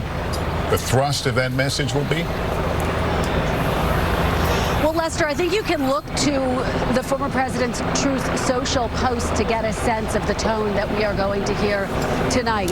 He has been defiant. He has lashed out at the DA, Alvin Bragg. So I anticipate we will hear more of that. And I anticipate that he's going to put this into what he believes is the broader context, something that Marjorie Taylor Greene said, that democracy is being destroyed. Those are the words of Marjorie Taylor Greene, and it really, I think, encapsulates some of the messaging that we have heard from Trump world. He will try to cast himself as being persecuted, that this is a political persecution.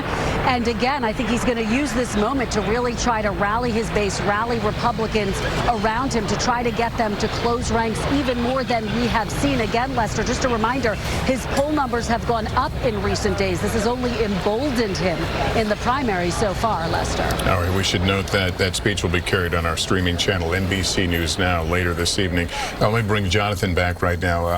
Jonathan, are we going to hear from DA Bragg at some point? Yes, at 3:30. That is the scheduled press conference. Of course, a lot depends on when this court hearing gets underway and gets completed. But he is planning a 3:30 press conference. And for those of us who have covered DA Bragg, he will stick within his comments, within what's in the indictment, and not stray too much. We have tried many a times on many other cases, and he is, a trained former federal prosecutor. And but he has to know that he's already on the defense from much of the criticism we've heard the last several days. He is certainly aware. I think he's going to outline these charges. I think he's going to explain to the best he can the rationale for bringing these charges and why they were brought now. But I don't think he's going to get involved in some of the extraneous conversations that were going to go on. He's going to address what's in the indictment, and he has sort of engaged that way with the press to date. And that's, by the way, a picture of him going into the courthouse earlier. Right. He does hold things close to the vest. That's a description I've heard many times of him. In talking to people who know him, did they think he would have gone for this if he thought that it was weak and the way it's been described as weak? look, he originally, remember all the controversy? He backed off when the line prosecutors, Mark Pomerantz and that team, felt they had a case and they were ready to move forward. Let's go. And he said, time out.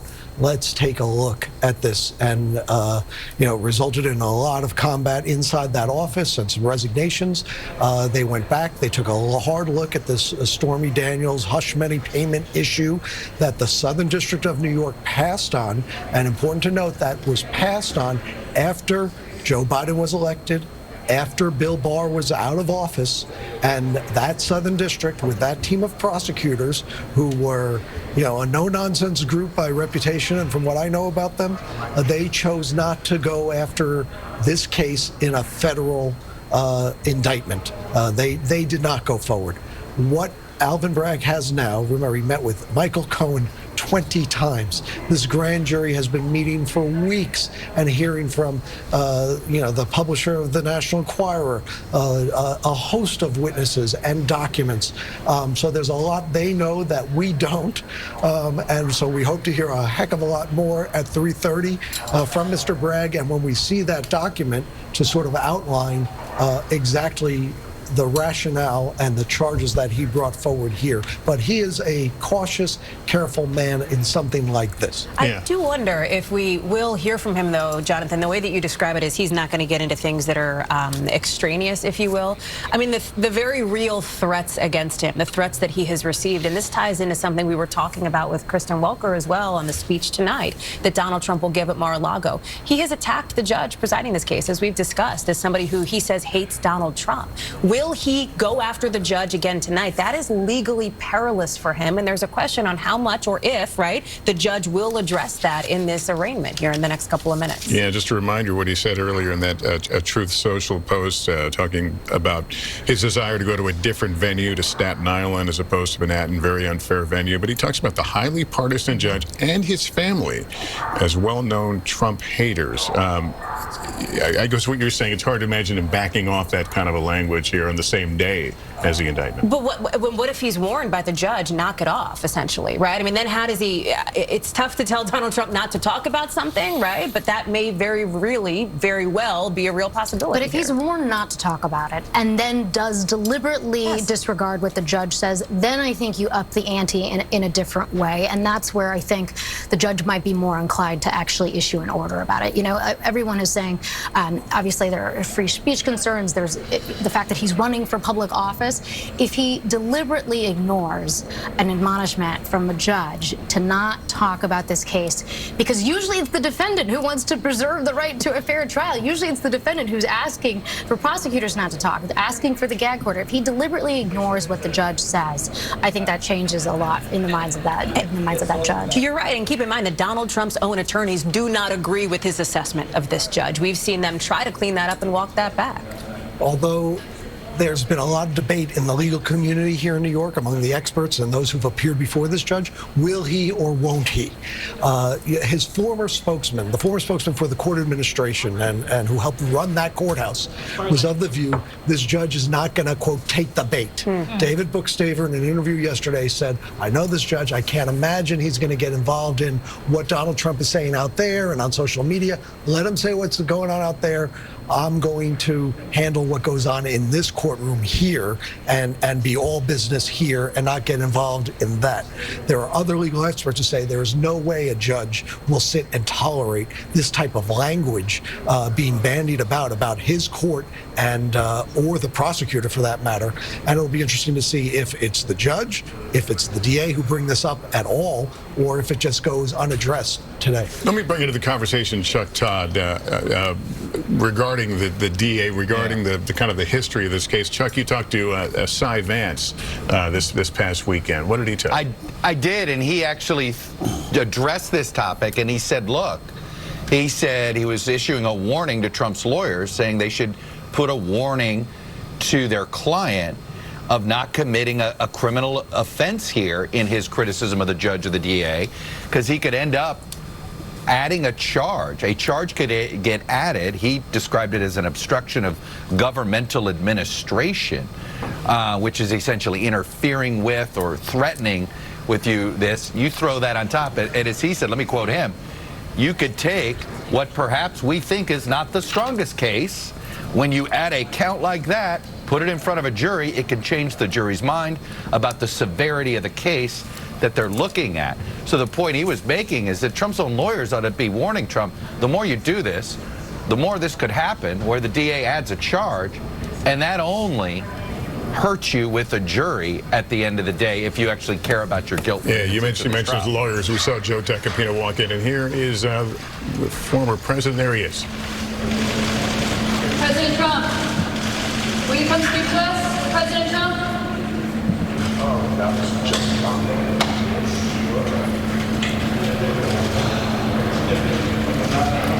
Former President Trump with a stone face, acknowledging with a glance, a question shouted to him. We didn't hear the question, but then proceeding inside the courtroom without engaging. And so now begins the process of the arraignment. And I can provide a bit of an explanation of what the delay was. Remember, this was set for 2:15. Yep. We are hearing from one source inside the courthouse that the prosecutors did give the defense an advance copy before today's hearing so that they could review the charges in advance of the hearing, so the hearing didn't start, and then they asked for a delay and then go into the back to have their meeting. So from one source, that means it should be unsealed. So that means it will be unsealed as soon as the judge takes the bench. It is customary in many cases that the DA's office will provide courtesy copies when defense lawyers or the defendant arrives to facilitate the movement. But again, that's just one source saying that is their understanding of what this 15-minute or so delay from the 2:15 start time was. All right, Catherine Christian is still with us. She worked in the Manhattan District Attorney's Office. You have been through this many times. Give us an idea of what will happen typically right now, how long this moment will take.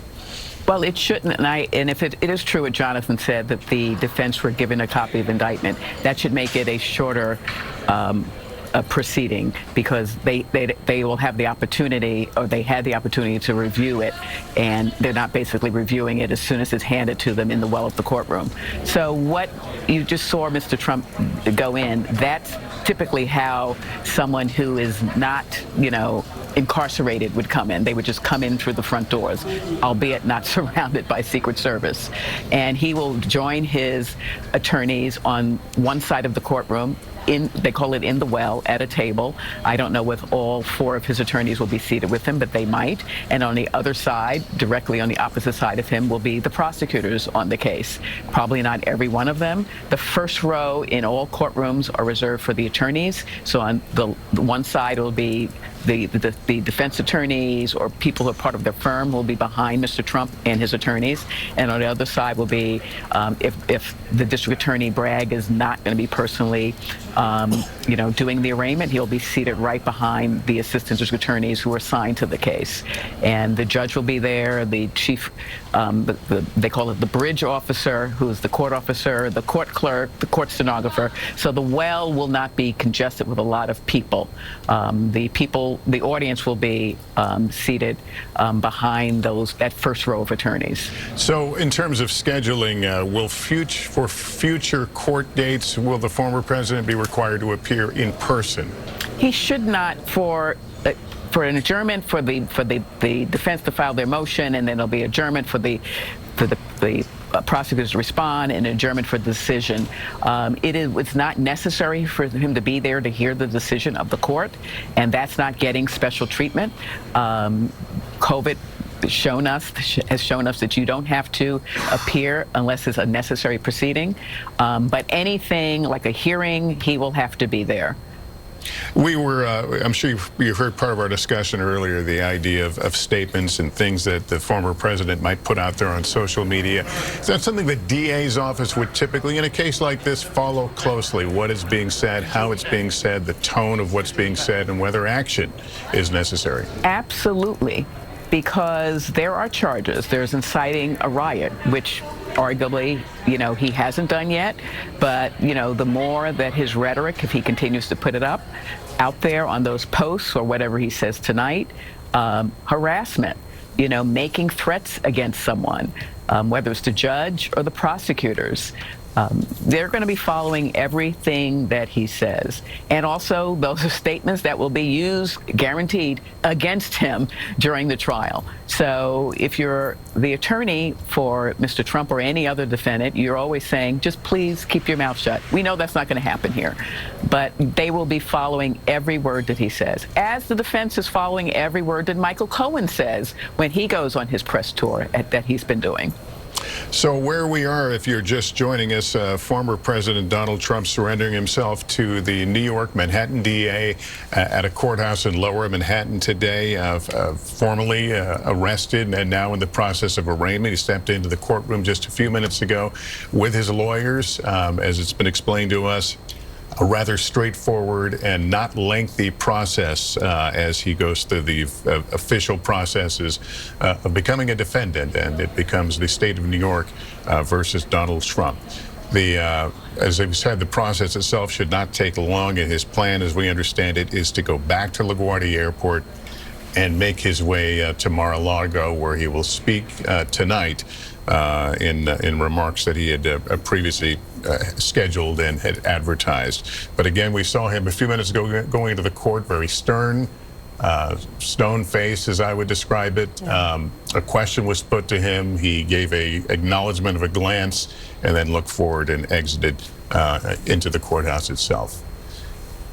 Allie, you want to talk about this moment in history? Well, it is a moment in history, yeah. You know, it's a couple of things strike me here. First, it is that the universe of people who now know specifically the charges against Donald Trump has just expanded, based on the reporting from Jonathan Dienst here, that his defense team now knows what specifically he is being charged with. If it is, as Laura has talked about, a felony, what the underlying charges are, what the underlying intent to commit another crime has been, they are now read in on that. They are now aware, which means Donald Trump is now aware. And I think that is important context for the moment that we have just shown and that we have just played here. I think it is going to be, I don't know for sure, I saw some what looked like still photographers come out of the courtroom just a minute ago, which makes me think any minute now we will likely see some of those first images from inside the courtroom of a former president being arraigned for crimes and on these charges, whether you think they're serious or not, whether they are going to be politically challenging for him or not, or perhaps politically helpful. It is still a significant moment, even given all the history that we have seen of this former president before and during his time in the White House, Lester. Chuck Todd, let me bring you back into the conversation. We have all, as I noted, we've all sat here and covered moments of history involving Donald Trump, and to watch him make his way into that courthouse with the look on his face, the seriousness, obviously, of the moment impressed upon him. What were your thoughts? Well, look, I mean, we say the phrase all the time, nobody's above the law, not even our presidents. And yet we had never seen this happen. Other democracies have put their presidents on trial. Other democracies have put former presidents in jail, including Israel, including France. But there is something fitting that the first time that this former president faces a criminal charge, it's in his hometown, and it's in New York City. And in many ways, if you follow Donald Trump for most of his adult life, his whole goal was to become well-respected, to be the man in New York City, and he was able in many ways to become famous and to become infamous, but he never got the respect he always demanded. He ran for president hoping that would break through, that the elites of New York, the elites of Manhattan would embrace him, the elites of Washington would embrace him. That's never going to happen, so of course he's taken this other direction and has gone in this different place. But at the end of the day, the former president's been arraigned. He's been arrested. The country is still standing. I think it is a reminder of the strength of our institutions. We sit here and talk about how weak they are or how unpopular they are right now. I do think that this is a day that we ought to remind ourselves that whatever you think of these institutions, they're working as intended. He's going to get as fair of a trial as is possible under these circumstances, and the chips are going to fall where they may. Danny, how do you feel about the health of the rule of law as it's perceived, and faith in the rule of law, and whether this kind of thing does erode some of that. Law for lawyers is our faith in some sense. I mean, it governs not just our profession, but we're governed by rules of ethics. And so I think every lawyer, as much as we criticize the system, and I have plenty of complaints about courthouses and the fact that they're not very tech savvy, and I can make all kinds of complaints about the fact that, why don't we have this indictment right away? Well, I've been in a lot of courthouses. Jonathan has too. Laura has too. They're not the Apple Store. They probably don't even have many scanners on each floor. So I have plenty of complaints about how the system works, but I do believe in it. I believe it's the only thing that we have, the thing that separates us from other countries, other places that don't treat the accused as well as the United States does. And in fact, that often is, me included, part of my closing argument at a trial, that we do live in a special place.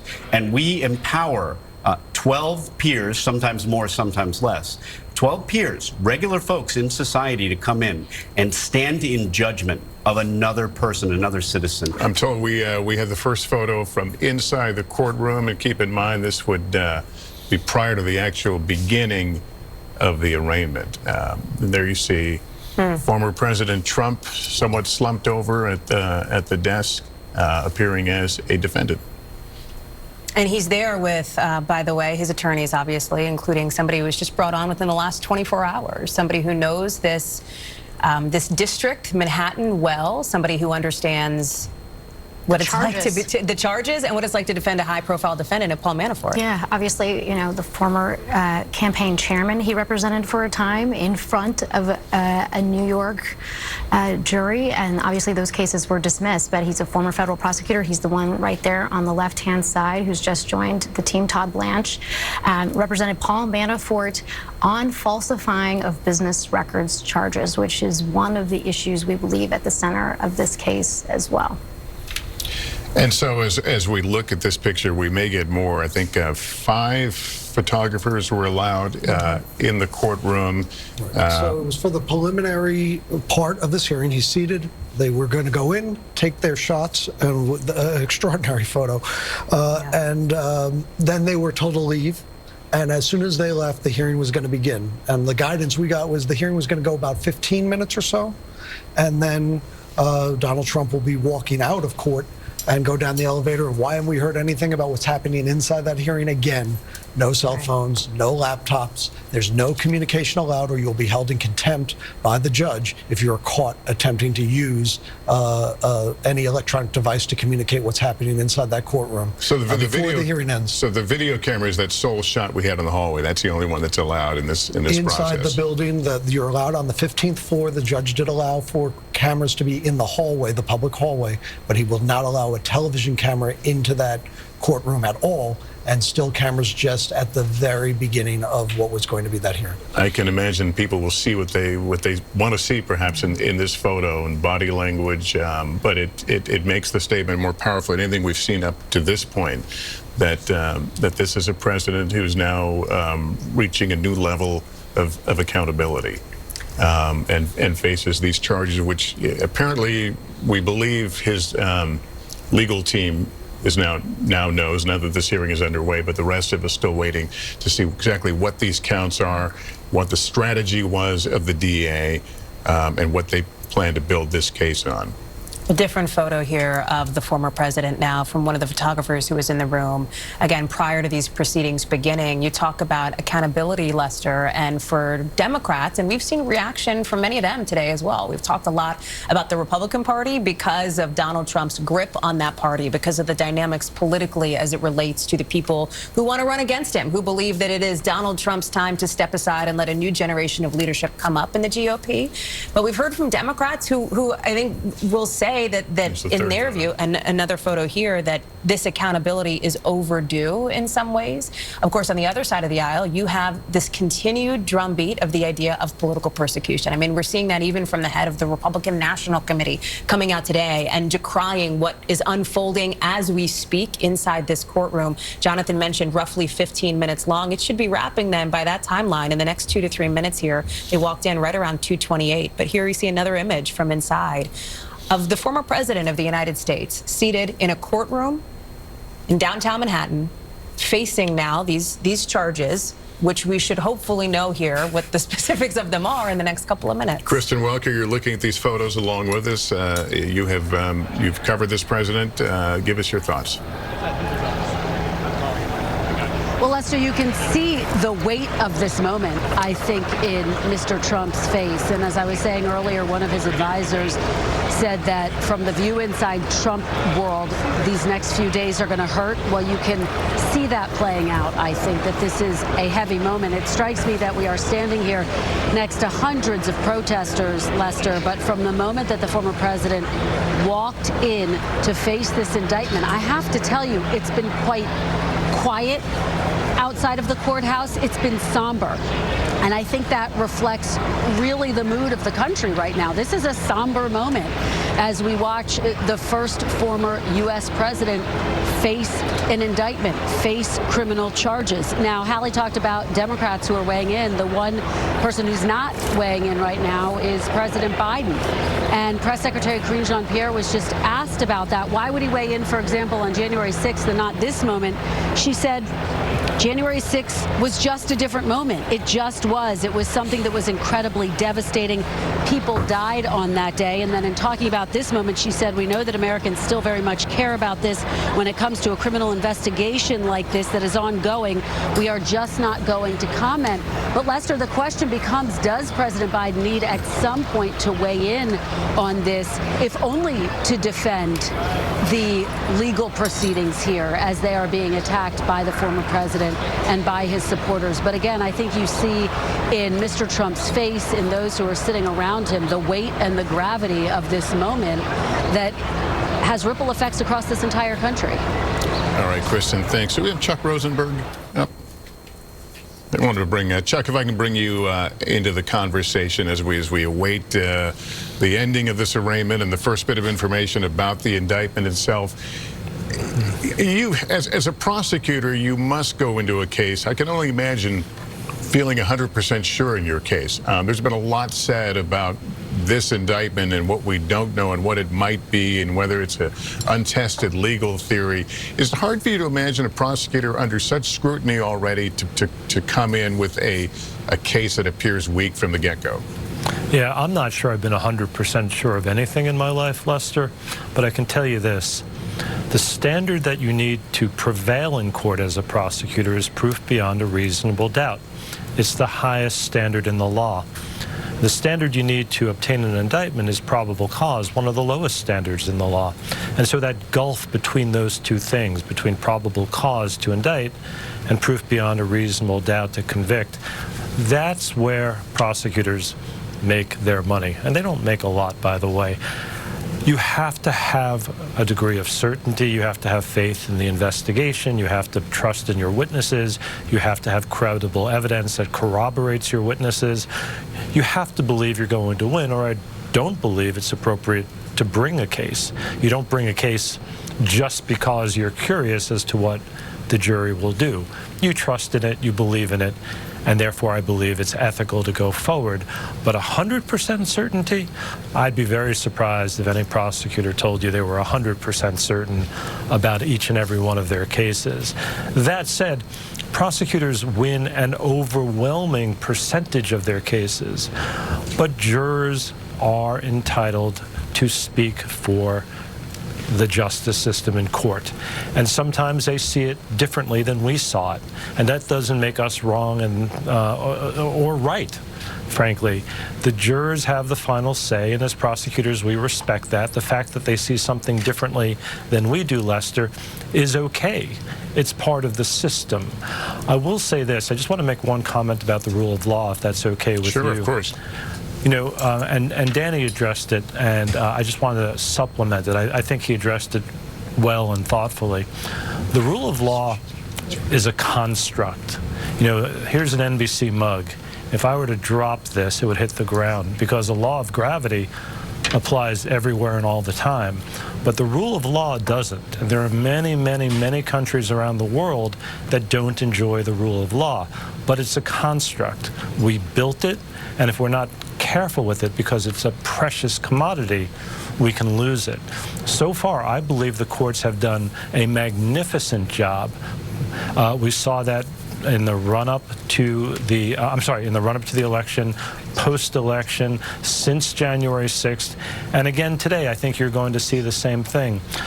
Courts around the country, state and federal, conducting themselves in a thoughtful, dignified, professional manner and upholding this really precious thing that we have, the rule of law.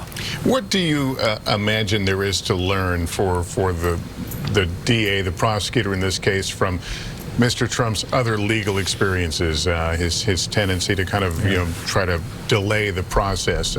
What might they take away from it? Not much, and here's why I say that. Almost all of Mr. Trump's other legal experiences have been in the civil litigation realm. And there, unfortunately, a well-heeled defendant can wear down, or a well-heeled plaintiff, I should say, either way, can wear down the other side. Criminal cases are different things, right? They have their own life cycle, and you can't continuously delay, particularly if you have a good judge presiding, as we apparently have with Judge Merchan. So I'm not sure that the prosecutors ought to look at Mr. Trump's history in the civil litigation realm and draw much from it, one way or the other, because living in a criminal case is very different than living in a civil case. All right, I want to go right to Kristen Welker outside the courtroom. We are getting word now of that indictment that has been unsealed. Kristen, what can you tell us? Lester, I'm just going to read this note that we just got from Adam Reese, who is inside the courthouse. Let me read it to you. Former President Trump pleads not guilty to 34 counts of falsifying business records related to hush money payments in the 2016. Former President Donald Trump pleaded not guilty in a Manhattan courtroom, again, to 34 counts of falsifying business records and conspiracy for his alleged role in hush money payments to 2 women toward the end of his 2016 presidential campaign. The indictment, the first against a former president, was unsealed in a brief proceeding before Judge Merchan. So again, Lester, Mr. Trump pleading not guilty to 34 counts of falsifying business records. Obviously, Laura and Danny will have the ins and outs of what this means. But again, this is significant, this is historic, and it is unprecedented. And we now know that Mr. Trump has seen the charges against him, and he has pleaded not guilty, Lester. Danny, first thoughts. Conspiracy, very significant. Conspiracy is a very effective tool used by prosecutors to charge groups of people and hold them accountable for all acts in furtherance of the conspiracy. But the big question now arises, who is the conspiracy with? Because a conspiracy involves 2 or more people who agree to engage in some kind of criminal act, some unlawful objective. If you were betting, the most likely co-conspirator might be Michael Cohen, who's not charged in this indictment, but he might be one of the alleged co-conspirators. We don't know yet, but it could also be a signal that maybe the DA didn't use federal election law as that predicate to boost this case from misdemeanor land up to a felony. Just as a quick recap, the falsification of business records statute in New York is a default misdemeanor. However, if the falsification is used in furtherance of or to commit another crime, it is bumped up to a felony. Not a super high level felony, but a nonviolent, I believe it's Class D felony. Think 3 years statutory maximum sentence, but no mandatory minimum. So if that is the predicate felony, if it involves conspiracy or something that involves state law, then there's going to be no way to throw out that at the outset and claim that, hey, this is a federal election law and therefore New York cannot enforce it. Alvin Bragg may have decided, hey, we don't want to try and implicate federal law because that's going to be a motion from the defense. That's going to make things very difficult for us, and we could lose. The bottom line is there's no clear answer whether federal election law can support the aggravation of this New York crime to a felony. So it could be the case that Bragg's office cast about for a New York State crime, and maybe we'll see it in the form of that conspiracy, whatever it is. We don't know what it is yet. And as Jonathan said, most of these indictments are not speaking indictments. They're going to be short and plain statements, the bare minimum to satisfy what an indictment has to say. It's the conservative thing to do. Prosecutors are generally conservative. They're not going to want to put a lot of information out there that they don't need to. But the conspiracy, to me, very significant, but we won't know exactly what ups the falsification of business records to a felony until we see that indictment. We need a little more information. We need to see what was the purpose of the conspiracy, who was in the conspiracy, what were the so-called overt acts. You actually have to take a step in furtherance of that conspiracy. You don't actually have to complete the conspiracy. You don't actually have to go through with it. You can just intend to go through with it, and we need to see that. This references money payments to 2 women. Yeah, which we have to see the charging documents, but we know, of course, Stormy Daniels, the woman who alleges that she had this affair with Donald Trump back in 2006. So this goes back quite a while. And then obviously Karen McDougal is the other one that's been publicly reported. We'll have to see the charging documents, but those are the 2 women that we believe were at the center of this investigation. Michael Cohen paid the money to Stormy Daniels, the $135,000. The money that goes to Karen McDougal is actually structured a little bit differently. That doesn't come from Michael Cohen. That actually comes from the National Enquirer, which engaged in this practice of so-called catch and kill, where they would take negative stories and bury them so that they couldn't see the light of day. They own them, but they don't get out. Exactly. And so they're actually the ones who paid the money to Karen McDougal. And then they enter into an agreement, actually, with federal prosecutors some time ago, where they agreed to sort of bear all, if you will, about what all happened. And as a part of that non-prosecution agreement, you see a reference to an agreement that gets made between Michael Cohen and an unnamed person as part of the campaign, which of course we believe to be Donald Trump. But I believe these papers will probably spell it out more explicitly than we've seen before. I was going to say, so walk me through. I mean, does this mean that they have gotten past this idea of an untested legal theory and they're more in, I guess, more comfortable waters? We need to see the charging papers. We need to see exactly how they describe how they are elevating it from what is normally a misdemeanor to a felony. The key is, are they using a federal crime? Because I can promise you the most immediate motion will be from the defense that New York State cannot enforce federal law. But of course the question is, are they enforcing it, or are they using it as a springboard, as is allowed under New York law, to elevate this crime from a misdemeanor to a felony? The actual law itself is vague. Yes, it says New York law, but then it has like a catch-all provision that says any rule, order, regulation. So the question arises, is federal election law a rule, order, regulation? And of course, the debate can go on back and forth. It may be the case that Alvin Bragg felt confident that, yes, we can, maybe we're not enforcing federal election law, but we can use it under New York law to make this misdemeanor, an otherwise misdemeanor, into a felony, and we'll take our chances with the defense's motion. Or it could be instead that they decided to make it as airtight as they could and find a New York state law, let's say a tax law, let's say New York State's equivalent of RICO. And RICO is just a statute, to boil it down, that criminalizes making an organization or a corporation a criminal. In other words, using an organization or a corporation to do the crimes and insulate the individual humans that are in that corporation. So that's what RICO does, and New York has a version of that. They could have used that.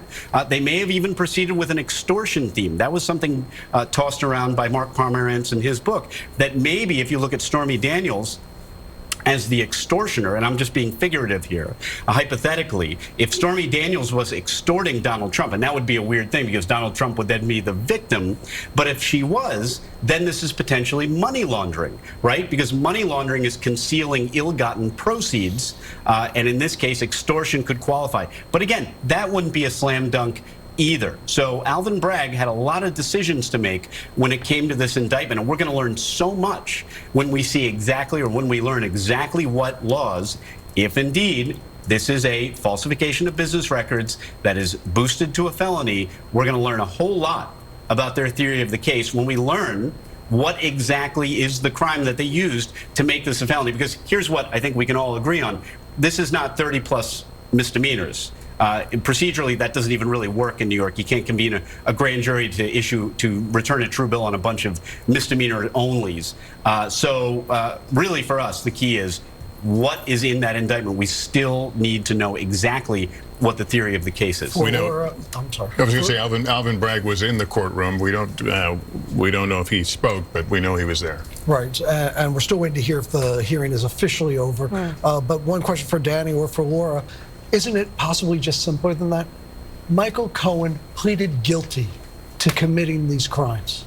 And if Donald Trump is accused on the misdemeanor of falsifying records to help someone else commit a felony, the felony doesn't have to be committed by the individual himself, correct? It could be helping someone else do it. And Michael Cohen has already pleaded guilty to a felony. So isn't it possible that it's that simple? But the felony that he pled guilty to is a federal campaign violation. And typically, that's something you would see federal prosecutors handle, not state prosecutors. And they passed. And there's a lot of debate about why they passed. Yeah. Let me, I'm sorry to interrupt, but NBC News producer Adam Reese was just in the courthouse. He joins us on the telephone with details about the charges and about what he saw. Adam, take it away. Lester, good afternoon. We all started at about 2:32 when the judge came in. Just prior to that, former President Trump entered the courtroom wearing a blue suit, a white shirt, and a red tie. He slowly walked past the reporters seated. He almost sort of ambled his way into the courtroom. He took his seat at the defense table in between his four attorneys. He was seated just in between his attorney Susan Nichols and Joe Tacopina. Todd Blanche, who was just added yesterday, was sitting at the end. He spoke on behalf of President Trump. Chris Conroy was the prosecutor, the assistant district attorney. He began by saying that there were 34 counts of falsifying business records in the first degree. When he was asked, President Trump firmly said he pleads not guilty. The prosecutors handed over the indictment. They said it was unsealed at 1:30. In describing the indictment, they said that Mr. Trump tried to conceal a conspiracy and undermine the 2016 election, to identify and suppress negative information. This was covert and illegal payments at Mr. Trump's direction, directed to Michael Cohen, and the purpose was to suppress this affair and this negative information. He paid Cohen, and in doing so, he falsified those business records. He falsified it as cash. This was concealing another crime, a more serious crime. The prosecutor went on to say that Mr. Trump has made recent threatening emails and speeches, both directed at New York City, the courts here in New York, the justice system, and the district attorney's office. He said that these are irresponsible social media posts that threaten death and destruction and even World War III. He said that these public statements to the district attorney, which included a photo of him swinging a baseball bat towards the district attorney's head, was very concerning. They're concerned about this and what effect it will have on potential jurors and witnesses.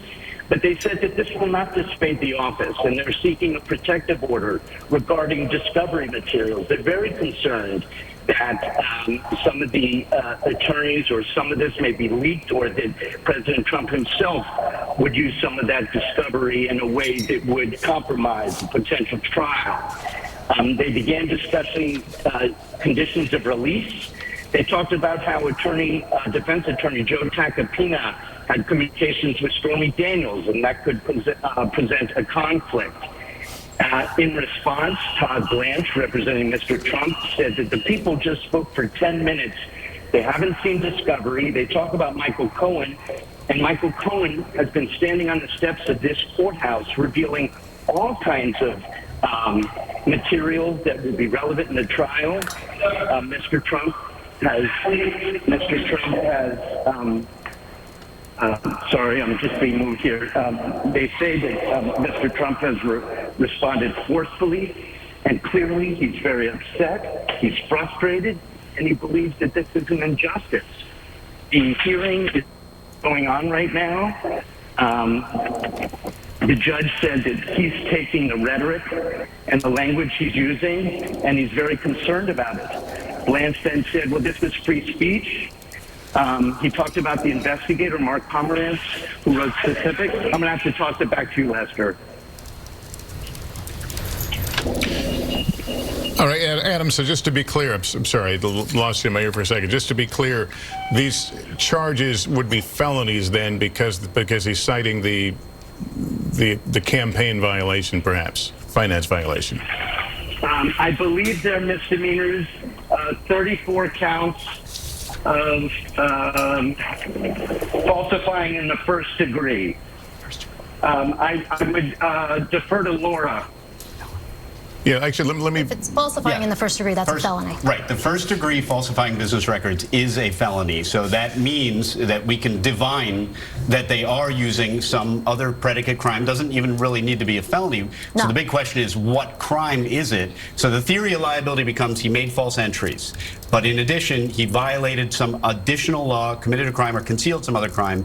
And the question is, what is that crime? So that's the big question we still have. All right, Adam, answer me this with regard to the DA's concerns about statements and actions and that sort of thing. Are they asking for some sort of relief or some admonishment from the court? They are, Judge. They're asking the judge to make some kind of statement, some kind of warning. This judge is a low-profile judge, but he's very firm and he goes by the law. So we're going to have to wait and see what his decision is. But clearly, yes, the prosecutors want some kind of relief. They want some kind of, not necessarily a gag order, but something that will make sure that there is nothing that could influence any potential jurors or witnesses in an upcoming trial. And the hearing is still going on or is it over? It's still going on. So we don't know the resolution to that particular question. Can you give us any of the color of the room, what the former president's reaction was to all this? As you know, Lester, the security around the courthouse has been very intense. We all entered the courtrooms. There was one courtroom, the main courtroom, which he was in, and then there was an overflow courtroom. We had to go through two sets of magnetometers, one on the main floor and then one again up on the 15th floor. They cleared out the whole building once he arrived, and then they slowly let photographers, cameramen, and journalists into the two courtrooms. He appeared, as we expected, that he's on good behavior. As I said, he walked into the courtroom, he sat between his attorneys, he remained quiet. He did confer with Susan Nichols and Mr. Tacopina a little bit. The prosecutors arrived in the courtroom at least 45 minutes prior to his arrival. Again, security very high. I did not see any Secret Service agents surrounding him. There was one agent at the door. We expected maybe they would come in and surround the defense table. We haven't seen that. In fact, most of the security has been handled by court officers. And really, we haven't seen many Secret Service officers within the building. Okay, Adam, I'm with Laura Jarrett, and Hallie Jackson, and Danny Savalos. I think they may have questions for you, Laura. Adam, thank you so much for all of your great work. Can you provide any information at all about how prosecutors described the actual conspiracy? Did they provide any details? Did they give a statutory site? Did they say anything other than just promoting the election, and that the purpose of this conspiracy was certainly to bury information before the 2016 election?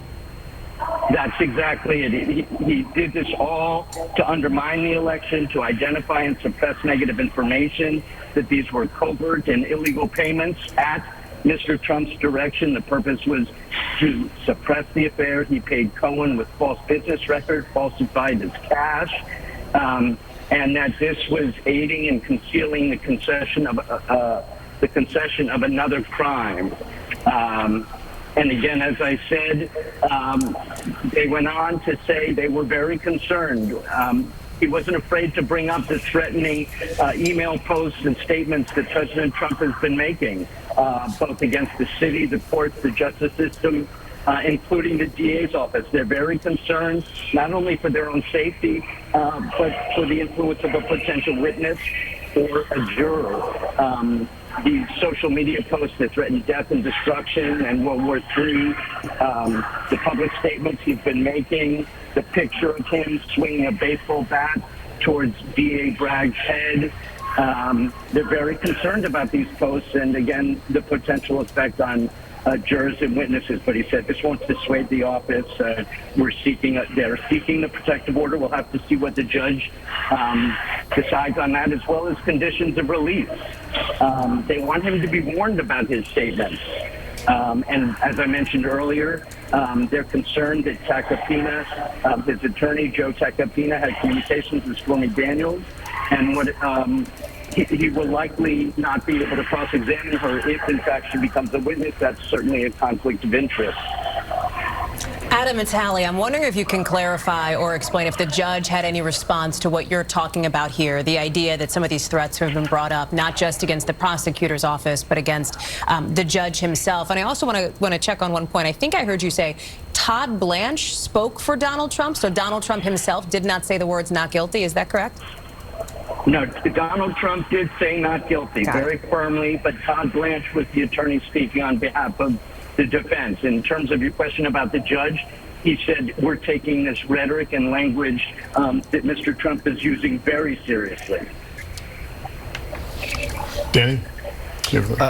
No questions for Adam right now. Well, actually, yes. I mean, was there any indication that the conspiracy was anything other than the hush money payments? For example, anything related to an extortionate scheme, an alleged extortionate scheme involving the hush money payments? Or was the indication that the payments were exclusively, the felony that we're talking about, the additional crime, is exclusively related to campaign finance law, as opposed to a state RICO statute or extortion or anything else?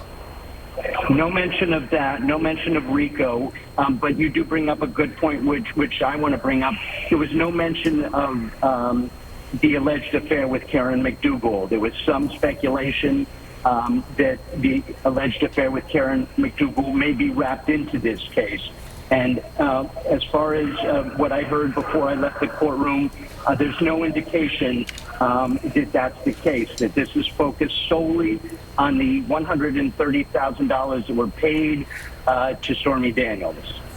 And we should note, we have not seen the former president leave that courtroom, so we have to assume, or based on what we know, that this hearing is still going on, which is considerably longer, I think, than anyone expected. I'm wondering, and I'll throw out to the panel here, yeah, go ahead, Adam. That's right. I can tell you part of the reason that it's going on for a bit longer is because the first person to speak was a representative, an attorney for the media, and they talked about that this case has monumental significance to the public, and we understand their competing interests, and there's interests of privacy on behalf of the defendant. But he's very concerned on working on a media plan going forward to avoid chaos. It's been a bit chaotic outside the courtroom. Outside the courthouse. You've got literally media from around the world, from Japan, from Finland and Sweden and Germany and England, and dozens from stations around the country. So he asked that we need to work together on a media plan going forward as we anticipate a trial, that the public is kept aware of what's going on. He asked, could we put people in the jury box so we can see some facial expressions of the defendant? Everybody in the courtroom is behind the defendant, so we can't see what his facial expressions are. And then anything that's involved with the court, any documents, anything as part of discovery, that's made public promptly. And again, laptops. We understand security concerns.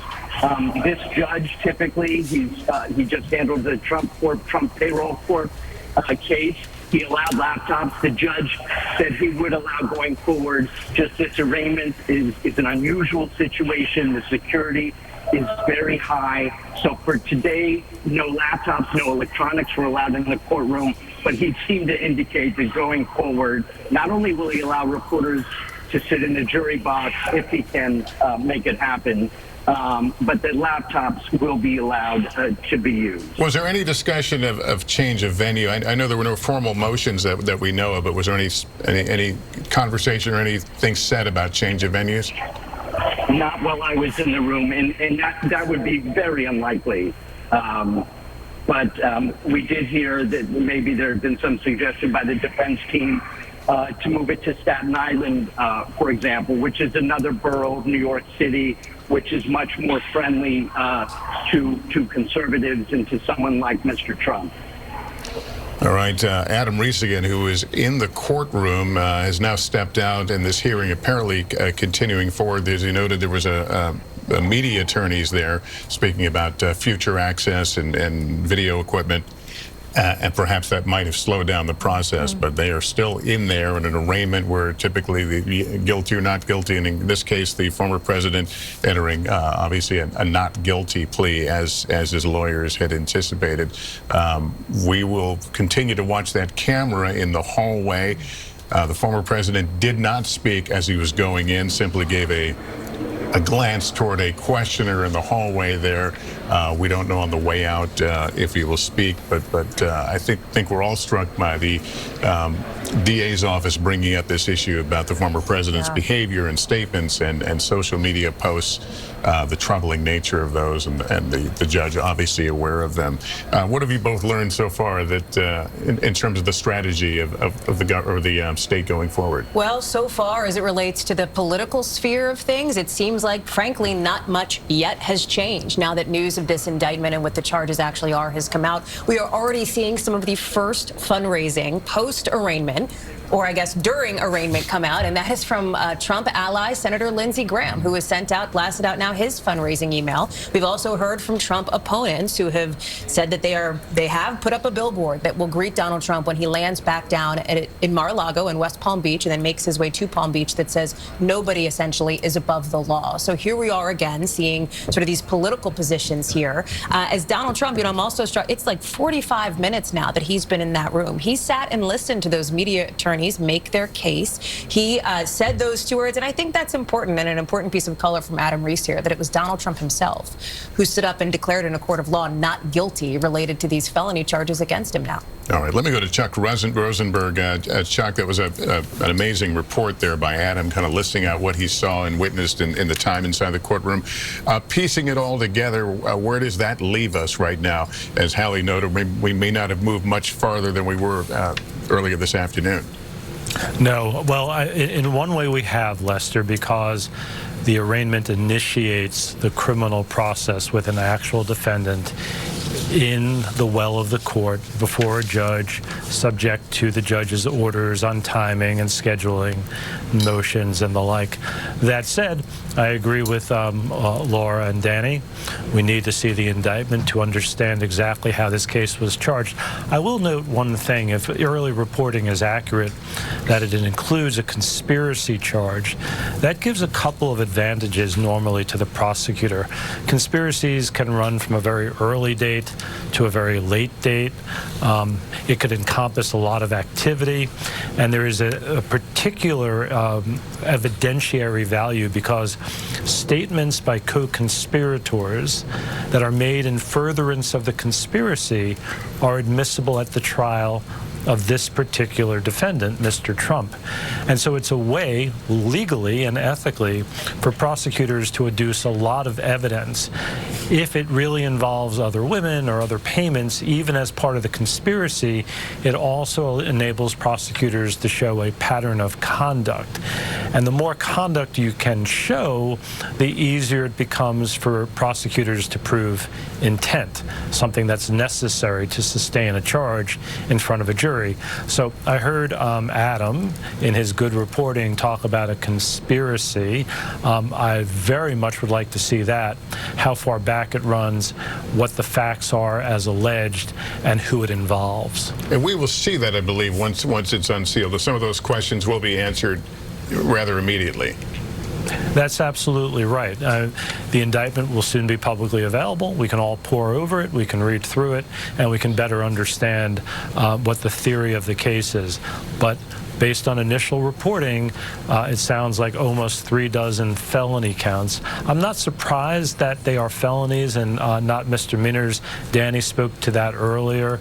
I'm not sure you would need a grand jury just to bring misdemeanor charges in a New York State court. But you're right, Lester.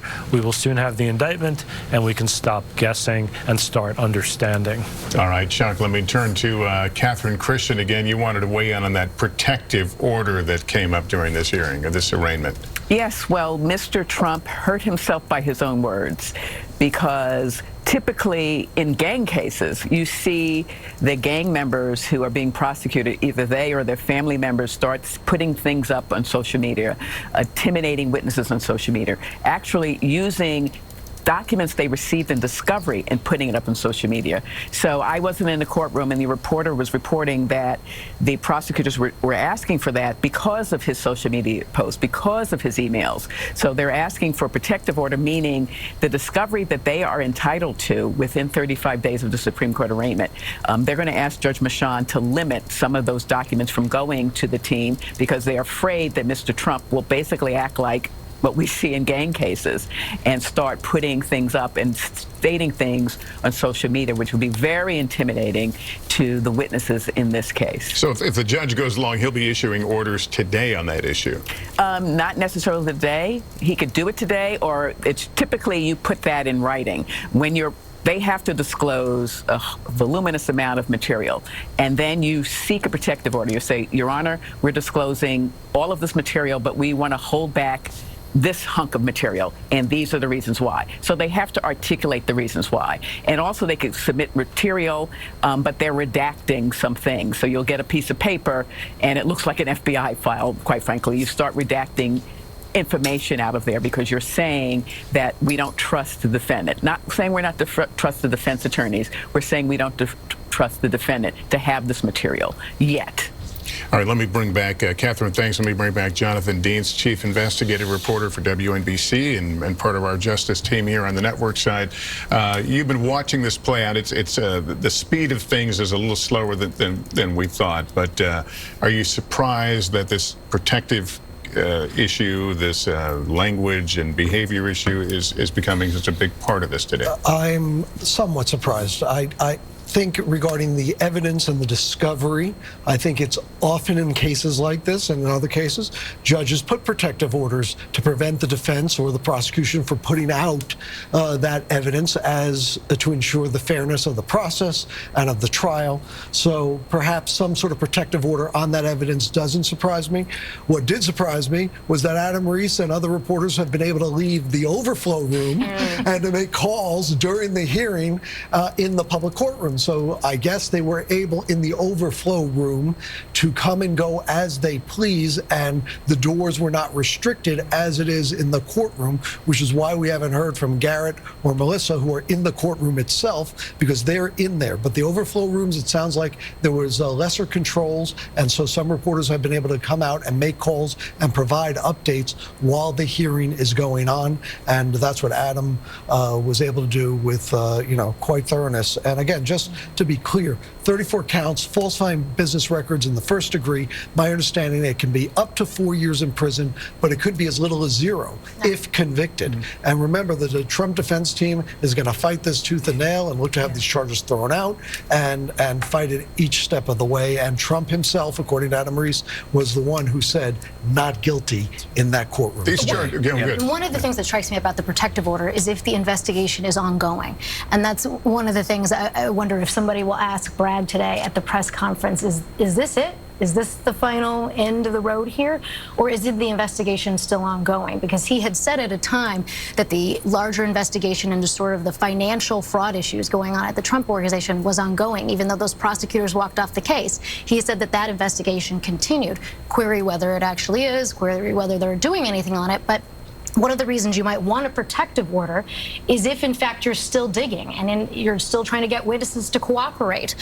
You're still trying to get sort of the pieces of the puzzle to come together. You want to protect the integrity of the investigation while it's ongoing. As a layperson, can you help me understand the difference between a protective order and something that is more serious? In other words, how does that restrict? Protective order is quite serious if you violate it.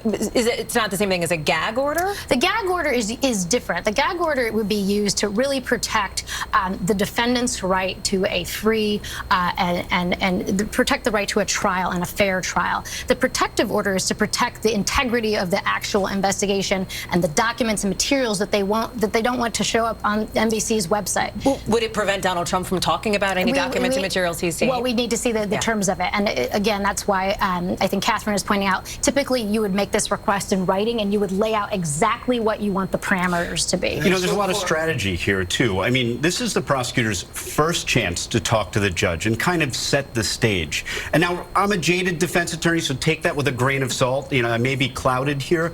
But the point is, this is the prosecutor's first chance to exert some control over the defendant. So why not put everything you can in front of this judge about all this defendant's bad behavior and set a baseline, right? Hey, judge, here's all the things this defendant is doing.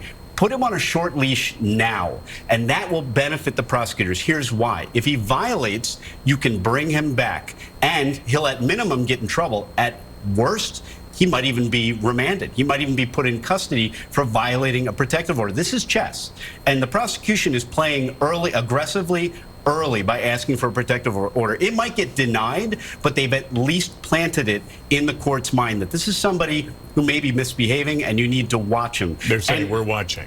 Consider the advantage. If he violates and he comes back and he gets remanded as punishment for violating a protective order, if he's actually incarcerated, which I don't even know how that would look. I don't know how you would do that. Maybe you put him on house arrest. Far more likely, put an ankle monitor on him and control and monitor him at all times. But every single encumbrance that the court or the prosecution can get put on a defendant inures to their benefit. The extreme example is that the statistics show that if you have a client who's incarcerated pending trial, the odds of getting convicted are just so much more because you don't have access to them.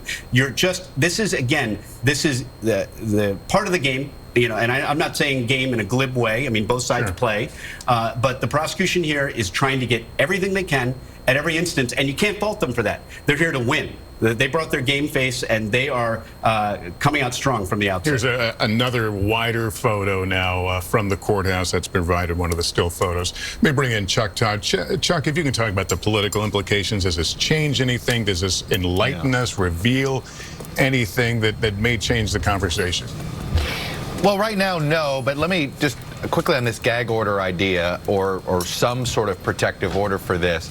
Look, one of the things they're going to, this was one of the motivations of why Donald Trump announced so ridiculously early is he was gaming out a lot of these scenarios here of being able to try to, number one, he knows that the Justice Department doesn't like to look like it's interfering in a campaign.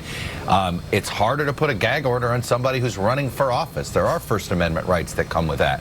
So I think I had talked with Cy Vance about this off camera to me, and he said, getting the gag order might be easy, figuring out how to enforce it, and figuring out whether it's worth trying to enforce it. I'm going to interrupt you just for a second. We're seeing Donald Trump leaving the courthouse and not making any comments. There was a microphone there, and a reporter had asked earlier if he would say anything. Obviously not. This hearing, though, going on, as we noted, a little considerably longer than we thought. Jonathan Dienst with us. So what happens now? The arraignment is over. One thing we would talk, at least up until a couple minutes ago, there was no gag order issued by the judge. I don't know what happened in the last couple minutes there, but as of now, and we'll wait to hear from Adam Reese or Garrett or Melissa Russo, who are in the courtroom, and they'll be coming out. They will not be allowed to come out until, I understand, until Donald Trump has exited the building. So he will now go down the elevator from that 15th floor. As you see, the caravan is now set up awaiting the former president, who is now an accused criminal, 34 counts, accused of falsifying business records in the first degree. He will be brought down the elevator, exit 1 Hogan Place, which is that street that is shut down on the side of the courthouse there. He'll be put into one of the SUVs, and he'll be taken to LaGuardia Airport, where his plane is waiting for him, and he will be flown back to Florida and Mar-a-Lago, where he expects to make a statement tonight around 8:15 p.m. Meanwhile, the Manhattan District Attorney, who had scheduled a news conference for 3:30, 4 minutes from now, obviously that is going to be delayed given the length that this court hearing went. So we would probably expect that to begin 4:30, if you will. That is in the building across the street. And he will come out and explain the charges. Now that the hearing is over, we would expect the Manhattan DA's office to email the indictment to all reporters, and I believe that was President Trump walking out, Hallie. Yeah, that is former President Donald Trump now leaving the courtroom, walking into that motorcade. He will now be on his way back to Mar-a-Lago for this speech here. I want to bring in Kristen Welker, who's outside the courthouse. Kristen? Well, Hallie, we saw some activity here with his motorcade just a few moments ago and thought that that might be a signal that he was about to leave. And so, as you say, he's now entered his motorcade. They are about to take off momentarily. Hallie, you can see the throngs of police here, the security here. The mayor of New York had said going into today that they were prepared for this moment. President Biden had said he had full faith in the police here to protect this space. And while there are hundreds of protesters, those who support former President Trump, those who are critical of him, gathered in a park nearby, Hallie, I have to tell you, they have been peaceful throughout this entire process. Now you see his motorcade, Hallie, taking off, departing as we speak from Hogan Place, from officially being charged here, pleading not guilty to those 34 counts that we just talked about.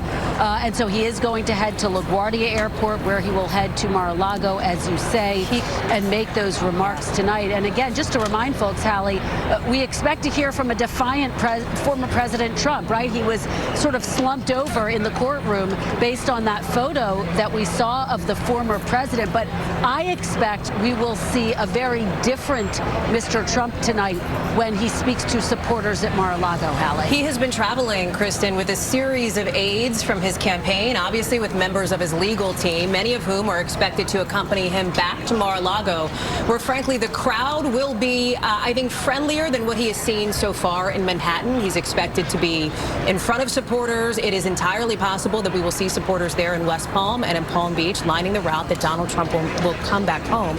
I think there is another key piece of information as we talk about the politics of it that we're waiting on, which is the indictment itself and getting some of the specifics that we've been discussing here as far as the legal implications. I want to note something that Jonathan Deans talked about, which is, again, the extraordinary security measures that have been in place, not just today for the last 6-8 hours plus in an intensive way, but frankly, Jonathan, as you've been reporting and as you were first to report a week and a half ago, that have been in place for days now.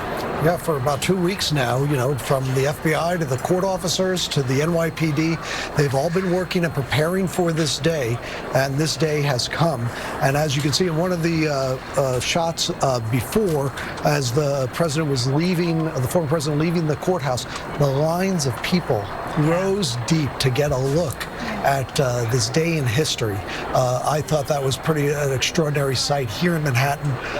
We understood that there were going to be a few hundred protesters, pro and con, in that Foley Square area in and around the courthouse, but the fact that for several blocks leaving that 100 Center Street area, that those sidewalks were pretty jammed with people. Now you see he's approaching the entrance to the FDR Drive, which will take him north towards the Triborough Bridge and LaGuardia Airport, where his plane is waiting for him. But the former president of the United States stand accused of 34 counts of falsifying business records and conspiracy, and leaves an accused criminal. He pleaded not guilty.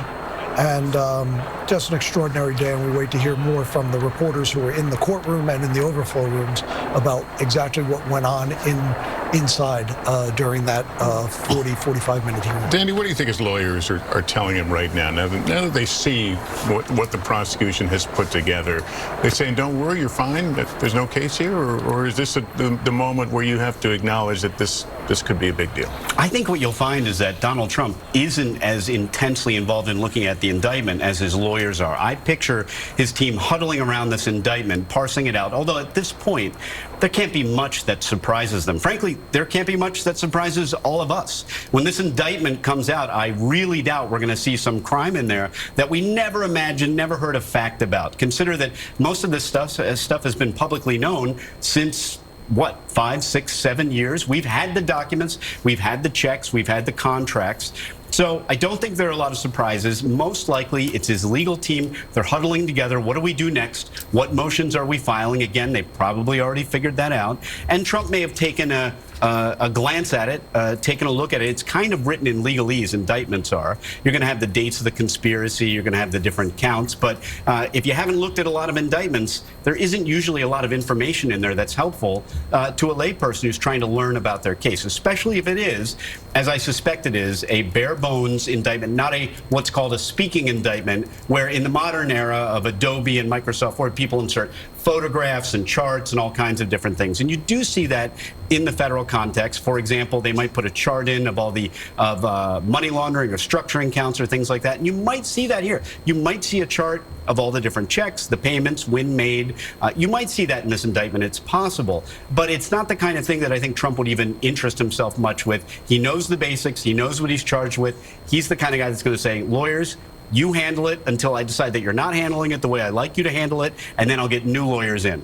And we noted he expanded his legal team only as recently as yesterday. We continue to watch the former president make his way to LaGuardia Airport. Let me go to Kristen Welker, who's outside the courthouse now that that convoy has cleared that area. What are you seeing? Well, Lester, the convoy has cleared the area, but former President Trump's supporters are still here. In fact, there is a Trump sign unfurled, some of his protesters holding that. But again, this crowd is largely calm. They are somber, and I think it underscores the mixed emotions today. The fact that, yes, the former president is using this moment to strike a defiant stance, but again, this is an historic moment, the first former president to face an indictment, and his supporters, based on what I'm seeing here outside of the courthouse, really seem to understand the gravity of that, the significance of that. You talked about the fact that there is so much unknown. Legally, the path forward is unknown, and politically, it is unknown as well. We keep talking about this, the fact that in the short term, this may bolster Mr. Trump in the primaries, but it's not clear how it looks as the primaries drag on once debate starts, and if he is to make it to a general election, how that will play with independent voters, with women voters, for voters who voted for him in 2016 but switched to Biden in 2020. It's a real question mark, Lester, moving forward. All right, Kristen Welker, thank you. We want you to stay tuned. We do expect to hear from Manhattan District Attorney Alvin Bragg, a previously scheduled news conference scheduled to start right about now. We'll, of course, take you there when he takes the podium. I want to go to NBC News legal analyst Kristen Gibbons-Fedden. Let's talk about what we can expect in the discovery in this case, the research, the grist of the case. Yeah, so we can expect discovery is really just the exchange of information. Any information that is favorable or unfavorable to the defendant within the prosecution of the case. The defendant would be entitled to that. So that's the prosecutor turning over anything from statements, probably from Stormy Daniels, maybe even Ms. McDougal. But there will also be potentially motions to uncover any of the testimony or evidence that was given to the grand jury. Keep in mind, the grand jury proceedings are secret, but there are certain rules governing the disclosure of that information. So depending on if the prosecution asserts that some of the evidence should remain under seal, that will also be a challenge by Trump's team, because reasonably they're going to want every single thing, testimony and arguments that were made before the grand jury that was relied upon them to indict. All right, again, watching this motorcade make its way up the FDR on its way to LaGuardia Airport, where the former president will return to his home in Palm Beach and deliver a speech that he has widely promoted tonight to the American people. That'll be covered, by the way, on NBC News Now, our streaming channel. And Lester, you know, we're just getting the indictment in here as well. I'm reading through it as we speak, and I'm looking at 34 counts, as Adam reported in court there. I'm seeing falsifying business records in the first degree, which we know is a felony, and looking to see here how they outline, obviously, what the second crime is here. You can see it on the screen there as we're scrolling through it it's here. automatically a felony, or only if they... If they escalate it, if they find a way to step it up. But that's what I'm searching for now, to see how they describe it. It's pretty bare bones, a lot of boilerplate language repeated for each and every count there. As I said, 34 counts falsifying business records in the first degree. 16 pages long, this indictment is. Just to give you a sense, it is literally out in the last 45 seconds. So Laura is admirably reading it on the air, live as we are getting it here. And it does not, I will defer to the legal experts on this, it does not appear to be that so-called speaking indictment or anything that is more further fleshed out, which means that in the next couple of minutes, when we do hear from Manhattan District Attorney Alvin Bragg, that would be his opportunity to elaborate on some of what our own Adam Reese reported went down in court. Some of the description of what prosecutors think, the idea that they believe he tried to suppress information ahead of the 2016 campaign. This, Lester, is the moment legal analysts dread, because it's when a document like this comes out. It's only 16 pages, but we're frantically going through it. We've only just gotten it, and we're getting a look at the first charges. And indeed, it is falsifying business records in the first degree of felony, and we should find out relatively soon what that predicate crime is that was used to elevate what is ordinarily a misdemeanor into felony land. I'm going to let you guys go through that, and let me go right now to NBC News national correspondent Gabe Gutierrez, who was inside the courtroom, has just come out. Gabe, what can you tell us about the proceeding? Well, Lester, if this indictment is not a speaking indictment, I can tell you that what happened inside that courtroom definitely had a lot of speaking in it. It is unlike any arraignment that I have ever seen. It went on for at least 45 minutes, and it basically devolved into opening arguments in this trial. Just within the past few moments, we learned that the prosecution had wanted a trial date for January of 2024, just next year. Incredibly, that would place it right smack in the middle of a presidential election. Since then, the defense came back and said they wanted a little bit more time and wanted to push it back to the spring. The new information we have is that over the next few months, there will be discovery, and basically the next time of scheduled court appearance for the former president is December 8th, many months from now. Still, Lester, I can go through this quite a bit. It basically started with the prosecution laying out its case right here, and as my colleague Adam Reese reported, this is 34 felony counts of falsifying business records with the intent to, conspiracy to undermine the 2016 election. I'll let you guys go through the indictment. I have not seen it myself, but I can tell you that the prosecution laid into the defense, saying that over the past several weeks there had been irresponsible social media posts, that the defendant had said that there would be death and destruction because of this indictment, and that the defendant has also directed threats at the DA's office, and these threats led to increased law enforcement efforts. I was able to get a clear view of former President Trump. We had the monitor facing him.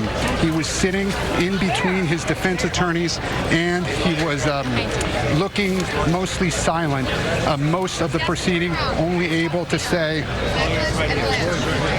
and actually this is Mr. Trump's defense team. If we can look over here, Tony.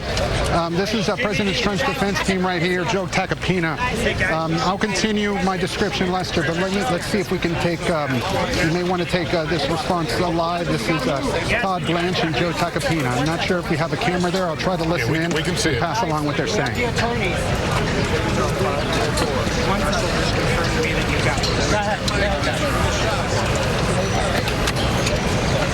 I'm trying.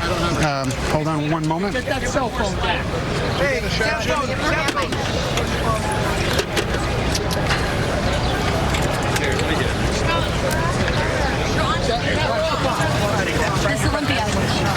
Okay, we're trying to listen in. Joe Tacopina, attorney for former President Trump, is speaking to a gaggle of reporters. We're trying to get our microphone in there. And it's not a good day. It's not a sad day. expect this to happen in this country. You don't expect this to happen to somebody who was the president of the United States. And on the one hand, there's not really any surprises. I know there was a lot of talk over the past several weeks and the past several days about what's going to be in this indictment and what's going to be there that we don't know. There must be something besides what we've been talking about for the past 4 or 5 years. There wasn't. There's nothing.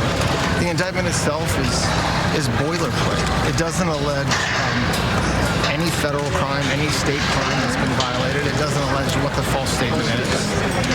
And it's really disappointing. It's sad, and we're going to fight it. We're going to fight it hard.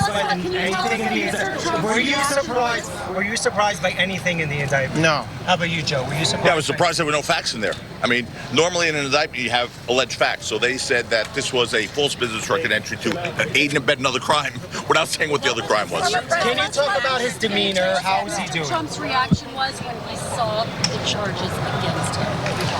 When you say what his reaction was, what do you expect his reaction was? I mean, his reaction was exactly what would happen if it happened to anybody that I'm looking at now or anybody that's hearing what you're saying.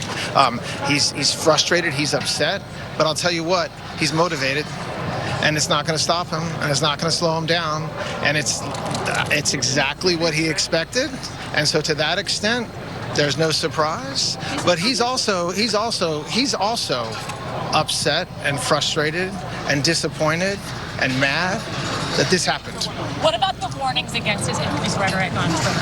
What was our president's There was not a warning. What do you mean? From the judge, talking about the judge did not warn. The district attorney made a statement addressing what they perceived to be, I'm not sure what the words they use, inappropriate rhetoric of some sort. Obviously, we responded, and the judge just took it in. The judge didn't warn. He asked the parties to consider what they're saying and not saying. Guys, he did not admonish the president. There was no admonishment. That the president not use language that would incite violence or civil unrest. He did not request that the president not use language. He requested that everybody involved refrain from using language that's inappropriate. And by the way, that includes the witnesses for the people who are talking just as much as the president. The former president swinging a baseball bat at the head of the Manhattan DA. Well, I don't know where you got that, because if that was a tweet sent out by the former president. No, it wasn't. And first of all, that picture was not swinging a baseball bat. I mean, if you want to distort the facts, go right ahead. I want to address that. Yes, it is. He wasn't swinging a baseball bat at anyone's head. That was a picture of him showing off an American-made bat. Someone else put a picture of the district attorney next to him, and in an article posted that. That's not his article. It's not his photos. Not using language that incites. Guys, here's what we're going to talk about today. We're going to talk about the insufficiency of this case. And I will say this to you. Today's unsealing of this indictment shows that the rule of law died in this country. Because while everyone is not above the law, no one's below it either. And if this man's name was not Donald J. Trump, there is no scenario we'd all be here today. Please understand that based on these charges. What are we going to hear tonight when he speaks? When? Tonight. Yeah, 8 o'clock. What are we going to hear? I don't know. You'll hear it. You should tune in and you'll hear it. We know? Wanted a trial in January. Didn't you think that was realistic? No. Can you guys talk about, there's a lot of speculation about the unity among the defense attorneys. Look at this. Look at us. Is that why you chose to do this? To come out together? We chose to come out together so we could speak with one voice. But there is no disunity here. That's gossip and it's nonsense. We've been working together and we will be working together. And this, to me, quite frankly, is the best team I've ever worked with of lawyers. I'm honored to be working with these guys. It's a family, it's a team, and we have one mission, and we'll achieve that mission. What's your next move?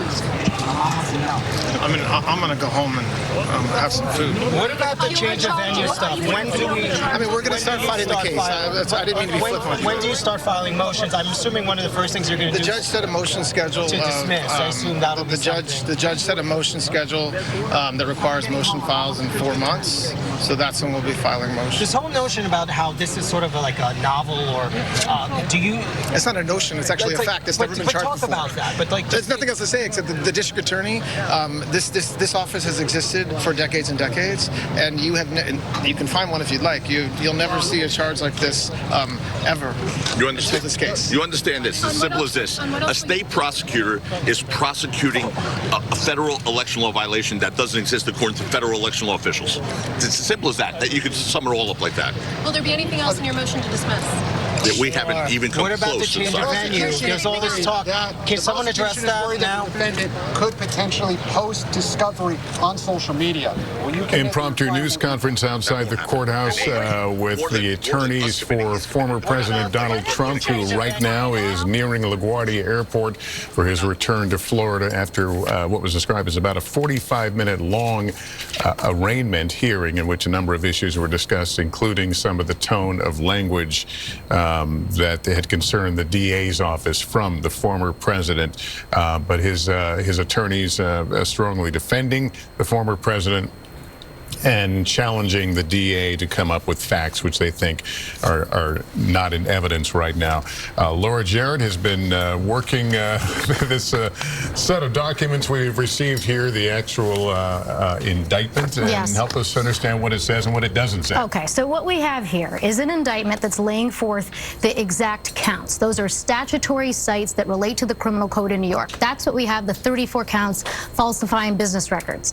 In addition, we have a lengthy statement of facts, some 44 paragraphs in length. So we talk about a speaking indictment. This is singing it from the rooftops, telling the story of what happened. And we're still going through it. But part of what's interesting is it's laying out a narrative in the language of conspiracy, but they haven't actually charged conspiracy as a separate count, which is interesting. And I wondered how they were going to do it, because we all knew that they were going to need some hook to escalate this to a felony. And their hook is laid out in this narrative description, but it's not actually charged as a separate crime, which will be interesting. And I'm sure the former president's lawyers will attack that and figure out a way to say that that's not a proper way to do things. But it is interesting to know how explicit they are about the former president's role in what they are saying is essentially a scheme to defraud the American public. That he was an active participant? That he was an active participant, that he had meetings about this, and that he did this for the sole purpose was to make sure that negative information did not come out before the 2016 election. That is certainly what Michael Cohen pled guilty to. It's certainly what the publisher of the National Enquirer pled guilty to as part of his non-prosecution agreement. So we have heard this story told before by federal prosecutors in those agreements. We have never heard this story told before quite as explicitly as we are hearing it today from the mouths of the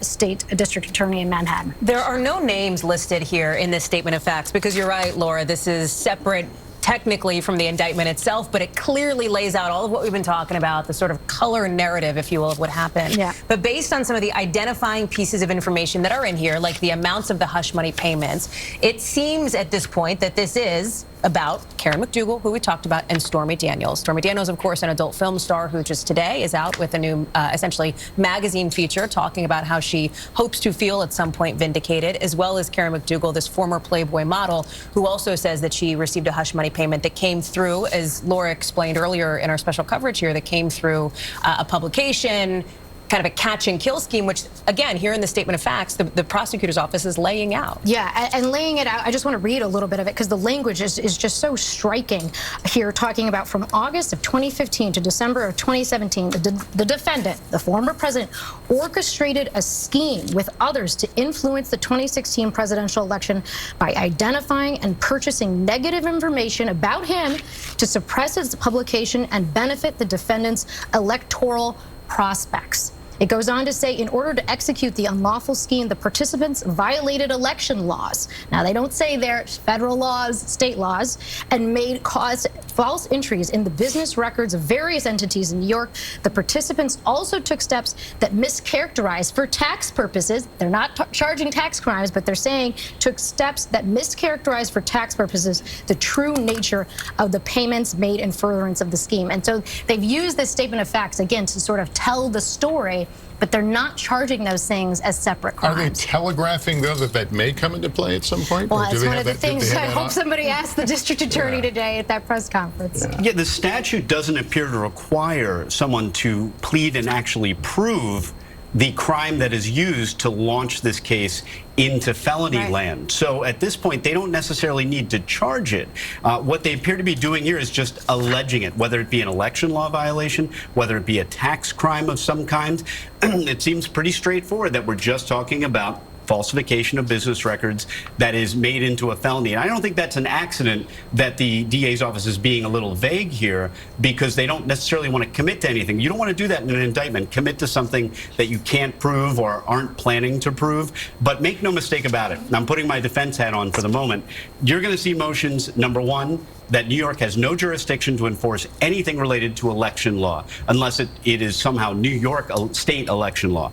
You're also going to see a motion that because the payments were made by Michael Cohen, and allegedly made by Michael Cohen, to benefit Trump personally and his family, that takes it out of the purview of election law. In other words, because it wasn't to benefit the campaign, it was to benefit his family, therefore, this is not a viable charge. Now, other defenses that won't be the subject of a motion to dismiss, but we'll see them at trial, will be the advice of counsel defense. Hey, I just did what my lawyer told me to. Now, anyone who knows Donald Trump knows that that's probably not likely. Donald Trump doesn't take the instructions of his lawyers any more than he takes them from anyone else. Heads of state, anybody. And if he doesn't like what his lawyer's saying, he fires him and he gets a new lawyer. We know that. But you can bet that you will see an advice of counsel defense at trial, and that that'll be one of many that they will try to assert if this case ever gets to trial. But believe me, they're going to have, and you saw it at the press conference, the defense team is going to be filing motions, and I suspect a lot of them. They are going to try and chip away at this case. Best case scenario for them, if they can throw out the felony and leave Alvin Bragg only charging the president with misdemeanors. Now, this is a little beyond my pay grade because it's political. This would be a huge win for Donald Trump if the first prosecution by Alvin Bragg proceeds only as misdemeanors in New York City. That would not be a win, even if you convicted him on those misdemeanors. It would be a symbolic loss. Characterize it for me. Is this any weightier, any more serious for the former president right now than it was, a couple hours ago? So far, I have seen 0.0 surprises. There's nothing new in either the statement of facts or the indictment. I am surprised slightly that this is exclusively about hush money payments. I did expect to see more, but I also expected, and you see this on page 1 of the indictment, what you see is that they took one event, say February 14, 2017, and you see the first 4 counts of the indictment are all related to February 14, 2017. So they're taking really one transaction and extracting 4 different crimes from that transaction. That, as I'm sitting here thinking of it, might raise yet another motion, which is that they are trying to make multiple crimes out of a single transaction. These are concepts like multiplicity in criminal law, that if the government tries to heap on too many crimes that are really just one transaction, then you might be able to get the indictment dismissed. Long shot. These are all long shots. Judges hate to take cases away from prosecutors. They like to give them their day in court. But by filing those motions, what they do is they preserve it for appeal, so that if things go badly at trial, these are all preserved issues for appeal. They're issues of law that an appellate court, with quiet reflection, may take in a different direction. So that's the strategy as I see it. I have no doubt we'll see those motions in the coming months, weeks and months, however much time they have to file. All right, let me bring in Chuck Rosenberg. Chuck, your reading of this case? Yeah, and Lester, if Catherine is still here, I would love to ask her a question. But if not, I can certainly give you. Well, Catherine, if you don't mind, in my federal practice, we would typically propose a speaking indictment.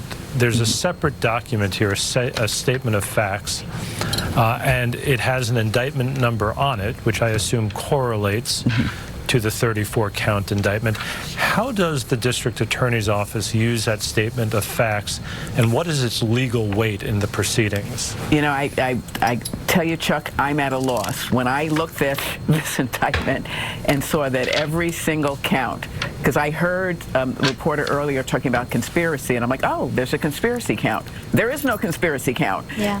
There are 34 counts of the same charge, falsifying business records. And the statement of facts talks about the Playboy model, Karen McDougal, and Stormy Daniels. So it appears that this indictment is solely about the hush money payment to Miss Daniels, the catch and kill regarding Miss McDougal. The statement of facts, quite frankly, I haven't seen this.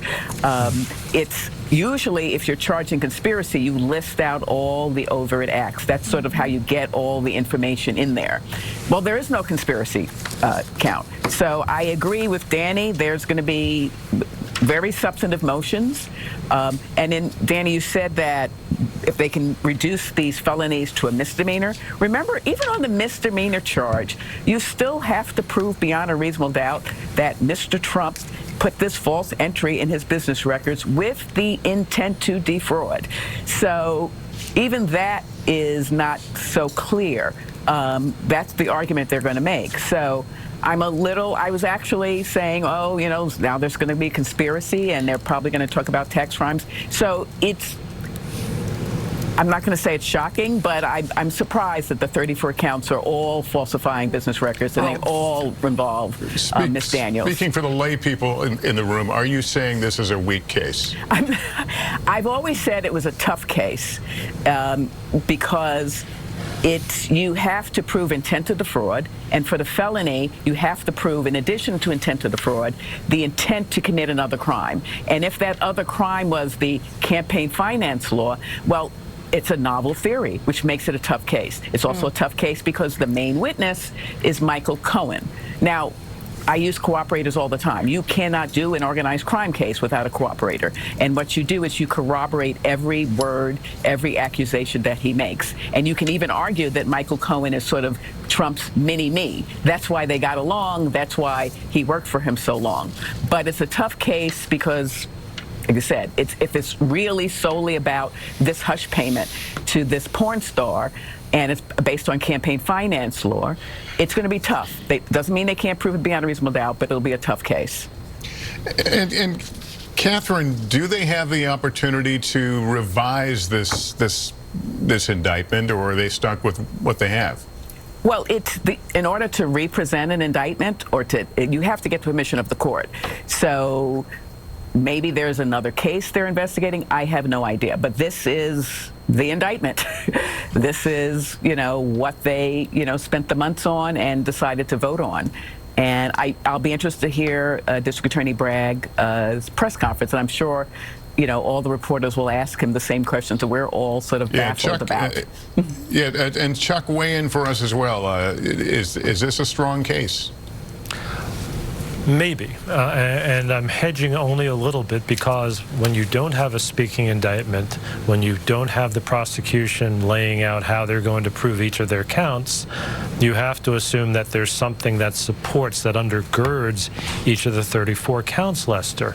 And so we may not know the answer until perhaps the defendants file a motion for a bill of particulars asking for more information about each of the counts.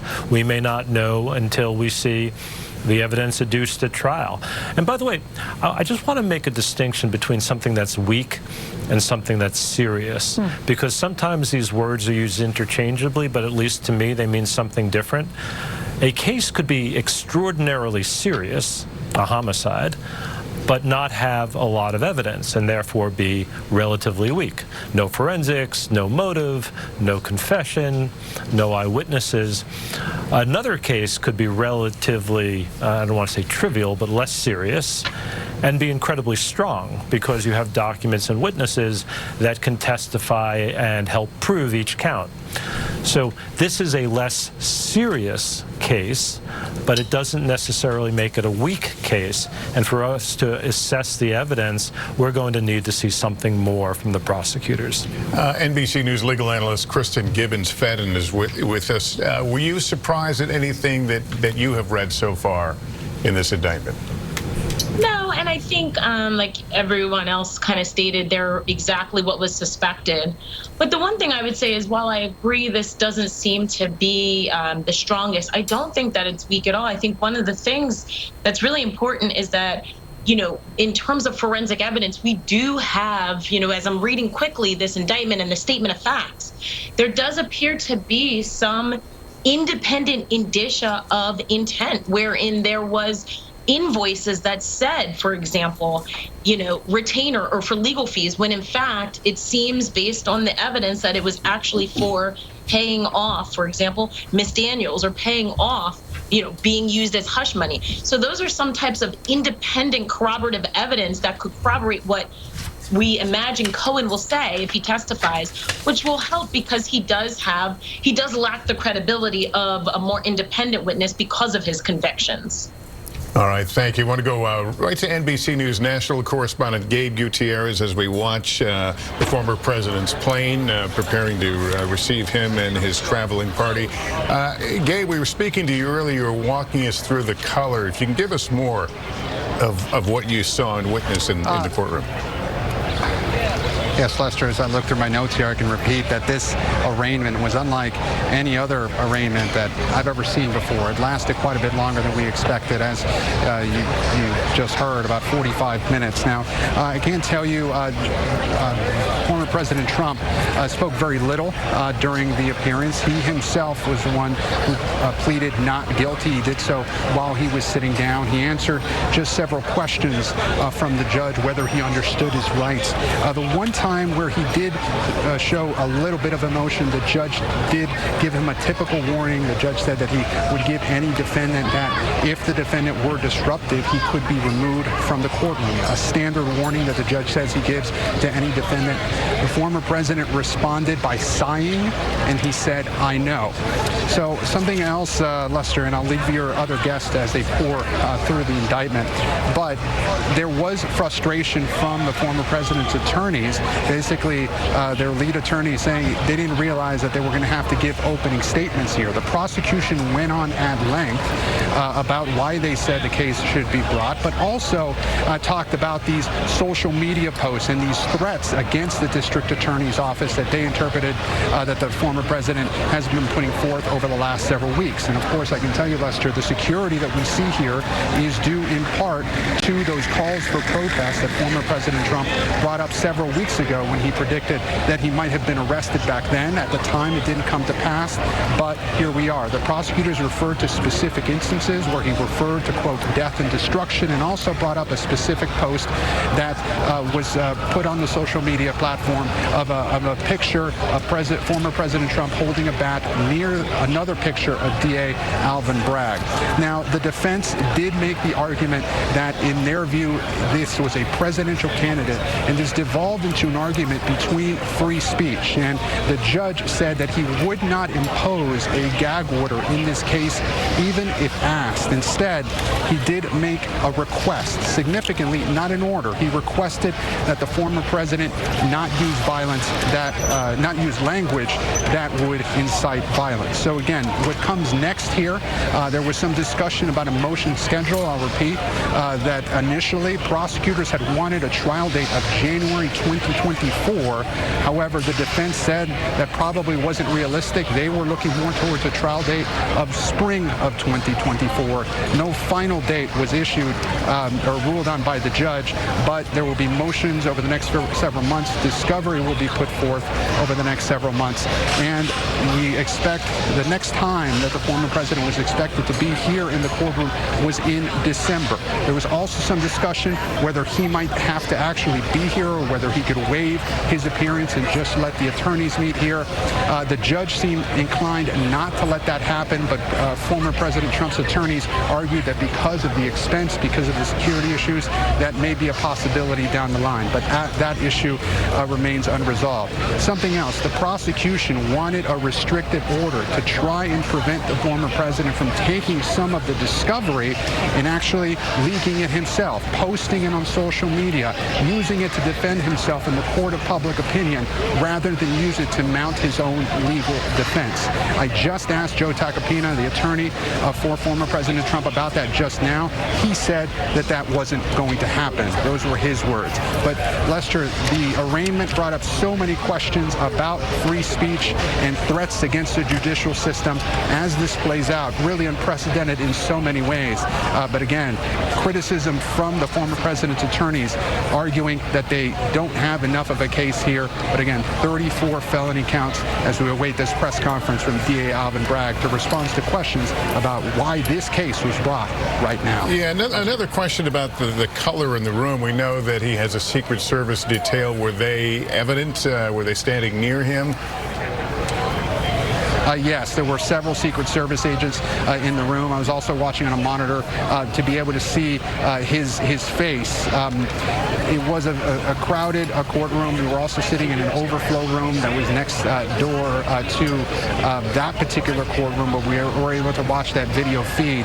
And there were Secret Service agents that came into the room. The former president came straight in, stood at the center of the table, front row center, and again, stayed quiet for most of the proceedings, would occasionally lean over to talk to one of his lawyers, and again, only said very few things throughout the procedure, but proceedings, but notably made it very clear he himself was the one who pleaded not guilty. All right, Gabe Gutierrez, thank you for that report. And I want to note that we were watching there a moment ago the former president's plane at LaGuardia Airport. Mr. Trump, we got a glimpse of him boarding the aircraft, and he'll be heading back to Florida, planning to deliver a speech tonight.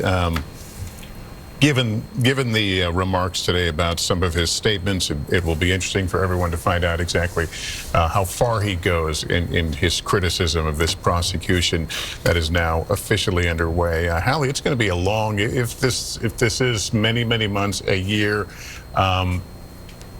You know, over time, this will look different one way or the other. Well, I mean, I look at the date that he is next going to be appearing in court based on the reporting from inside the courtroom from Gabe and Adam, December. I mean, we will be in the thick of the Republican primaries here at that point, Lester. I mean, likely we don't know what the Republican debate schedule will be. We will likely be in those at the time that the former president is showing up again in court for this. We are already getting some reaction from some of his family members. It appears from our Garrett Hake, who was also in the courtroom with Gabe, that there were no Trump family members present in court, but his son, Eric Trump, is calling this, in his words, corruption in the United States. He says Alvin Bragg shut down the whole city, called in all these NYPD officers, etc., all for a $130,000 NDA. He goes on to talk about what he sees, again, as the political persecution of his father. This is something we've heard from, frankly, multiple members of the Trump family, Eric Trump, Donald Trump Jr., etc., both of whom have been active on social media for this. So you have, I think, hit the nail on the thing that I'm thinking about as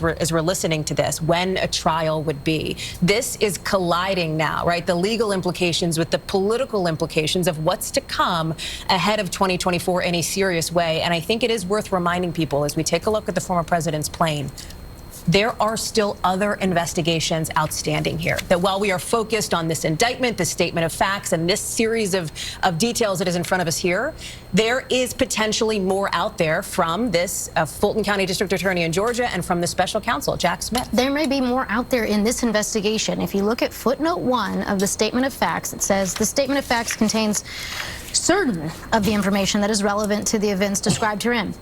It does not contain all facts relevant to the charged conduct, which makes me again wonder, is this it? Is this the end of the road? Does this investigation continue? What else do they have? They're telling a pretty robust story. They've got a mountain of evidence. You heard Chuck Rosenberg talk about a case being weak. This is not a weak case, evidentiary-wise. They have plenty of evidence. The question is whether they can make out a legally sufficient case to get a conviction. So was the bar here simply to show probable cause and that there's more to come? Yes, but typically, you know, if you're a prosecutor that's conservative and wants to win your case, you want to be able to win beyond a reasonable doubt, and you want to be able to get a successful prosecution here. All right, again, there's the look at the Trump aircraft at LaGuardia, soon departing, NYPD helicopter that has escorted it from Manhattan. What an extraordinary day this has been, and we've had a lot of them, but watching a former president face justice, surrendering himself to a courthouse in New York is extraordinary. And the day is not over yet. I have to tell you, we are going to see Donald Trump make these remarks tonight at Mar-a-Lago. And while there is, I think, oftentimes among American voters some consternation over listening to Donald Trump speak, et cetera, this is a moment, it will be his first reaction to the facts that we have seen as laid out by the Manhattan District Attorney in this document, in this indictment. It will also be the first time that we will have an opportunity to see if those I know his lawyers pushed back on the word warnings, but if what was raised in court about the language and the rhetoric that he has used about Alvin Bragg, about the judge, about others involved with this case, if that is going to be sort of an effective reminder for Donald Trump to essentially cut it out at that point. We're going to find out tonight, and I think a big way. Well, we're going to find out what Alvin Bragg has to say further. He wants to speak, obviously, with his indictment and what happens in court, but he did promise to speak to reporters. We're told that is less than perhaps 30 seconds at this point away. He will meet the press and answer some of the questions that have been raised about.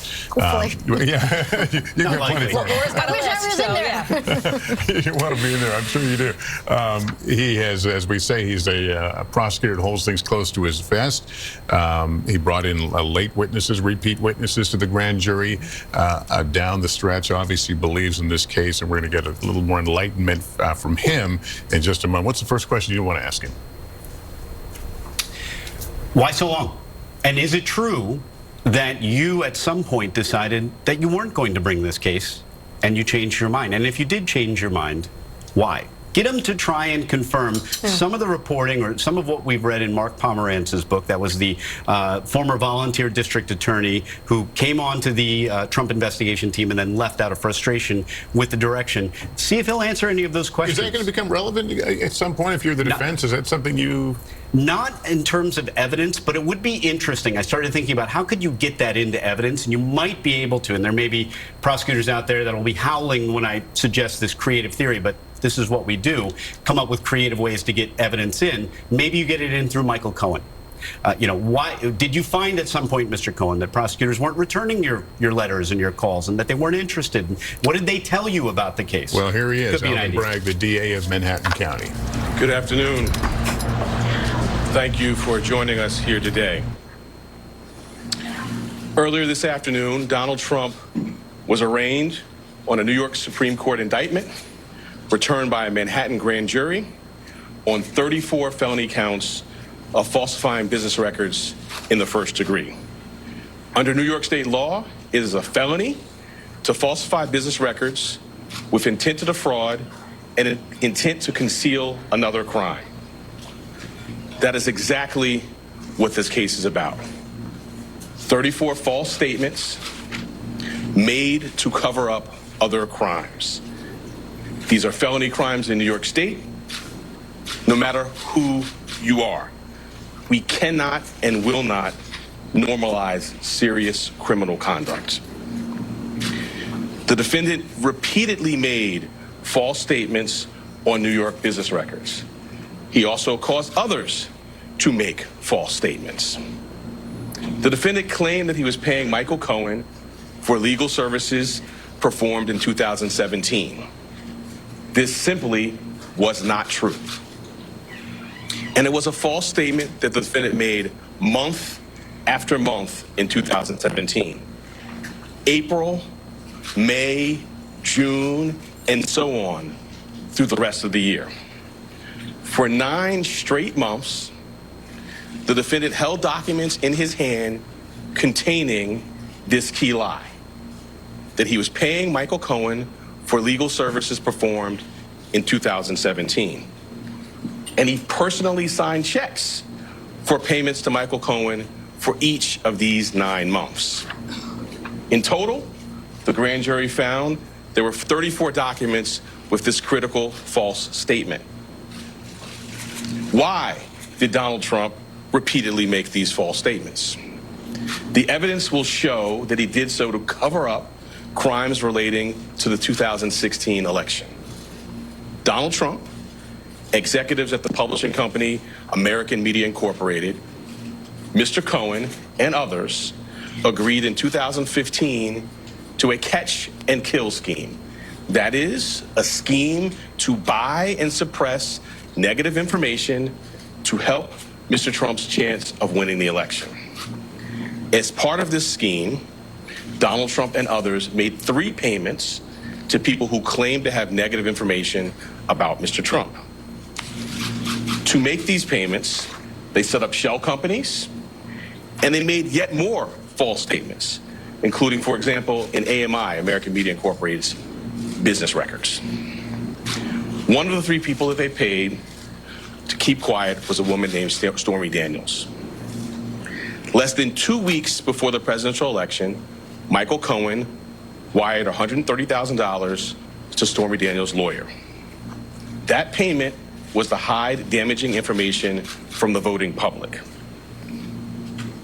The participant scheme was illegal.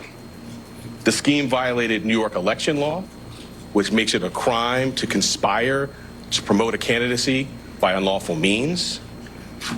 The $130,000 wire payment exceeded the federal campaign contribution cap, and the false statements in AMI's books violated New York law. That is why Mr. Trump made false statements about his payments to Mr. Cohen. He could not simply say that the payments were a reimbursement for Mr. Cohen's payments to Stormy Daniels. To do so, to make that true statement, would have been to admit a crime. So instead, Mr. Trump said that he was paying Mr. Cohen for fictitious legal services in 2017 to cover up actual crime committed the prior year. And in order to get Michael Cohen his money back, they planned one last false statement. In order to complete the scheme, they planned to mischaracterize the repayments to Mr. Cohen as income to the New York State tax authorities. The conduct I just described and that which was charged by the grand jury is felony criminal conduct in New York State. True and accurate business records are important everywhere, to be sure. They are all the more important in Manhattan, the financial center of the world. That is why we have a history in the Manhattan DA's office of vigorously enforcing white-collar crime. My office, including the talented prosecutors you saw at arraignment earlier today, has charged hundreds of felony falsifying business records. This charge, it can be said, is the bread and butter of our white-collar work. And fraud presents itself in all different forms here in Manhattan. We have charged falsifying business records for those who violated federal bank secrecy laws.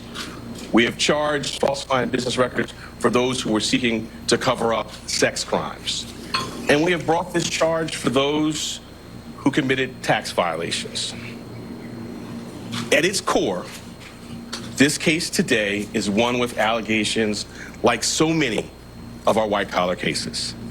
Allegations that someone lied again and again to protect their interests and evade the laws to which we are all held accountable.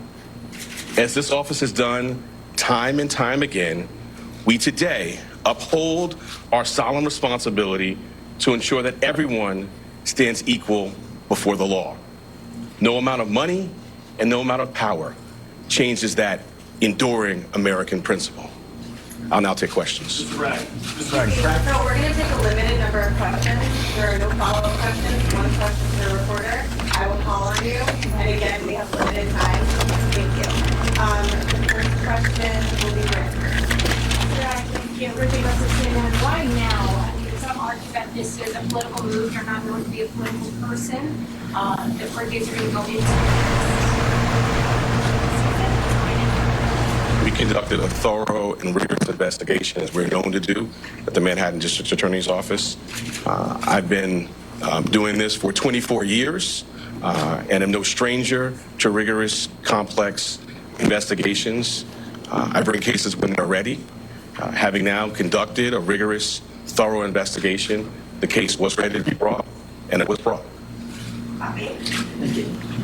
Mr. Bryant, the indictment says that there were 34 false business records.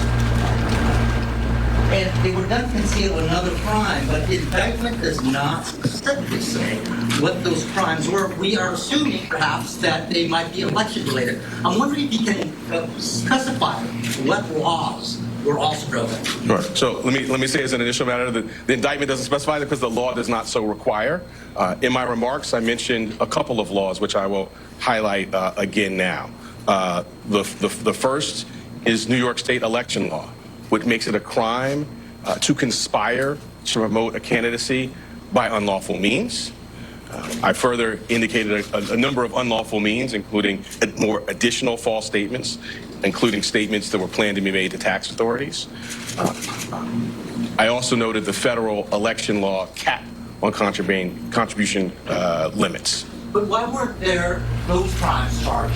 Why wasn't he charged with those crimes? Well, I'm not going to go into our deliberative process on what was brought. The charges that were brought were the ones that were brought. The evidence in the law is the basis for those decisions. Hi, Mr. DA.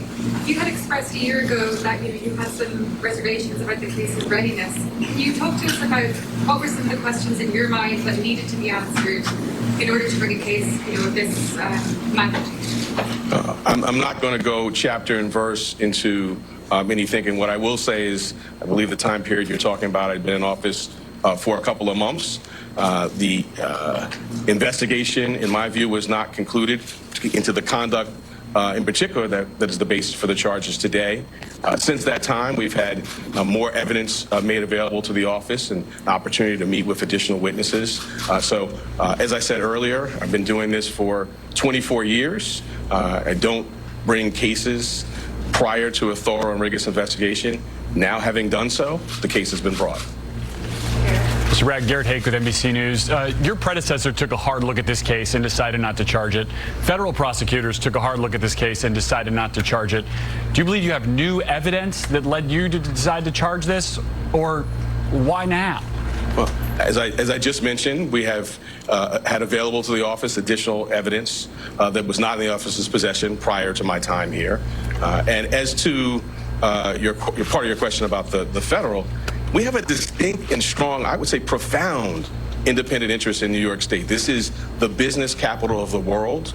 We regularly do cases involving false business statements. The bedrock, in fact, the basis for business integrity and a well-functioning business marketplace is true and accurate record keeping. That's the charge that's brought here, falsifying New York State business records. Yeah. Thank you. DA Bragg, I'm just going to read back one line from your statement of facts. The participants also took steps that mischaracterized for tax purposes the true nature of payments and furtherance of the scheme. Do you allege former President Trump was one of the participants who mischaracterized the payments for tax purposes? I'm not going to go beyond the plain language statement of facts, which I think speaks for itself. Brad, can you please comment on the strength of the evidence that Trump personally intended violating state election law through the actions that are charged in the indictment? So the charge is falsifying business records. The charge requires, as I specified, criminal conduct that was concealed. One of the concealed crimes we allege is New York State election law. I sort of went through in our statement of facts, which I think many of you have in front of you, goes through things including, text messages, emails, contemporaneous phone records, multiple witnesses. All of that will be, as you saw in the fall, borne out in a public courtroom in downtown Manhattan. Last question is Jonah. Yeah, correct. The charges related to the hush money payments to Stormy Daniels, the release from your office, also mentions another woman, Karen McDougal, as well as a doorman. Can you comment on how those players are related to the charges you've brought or to the case overall?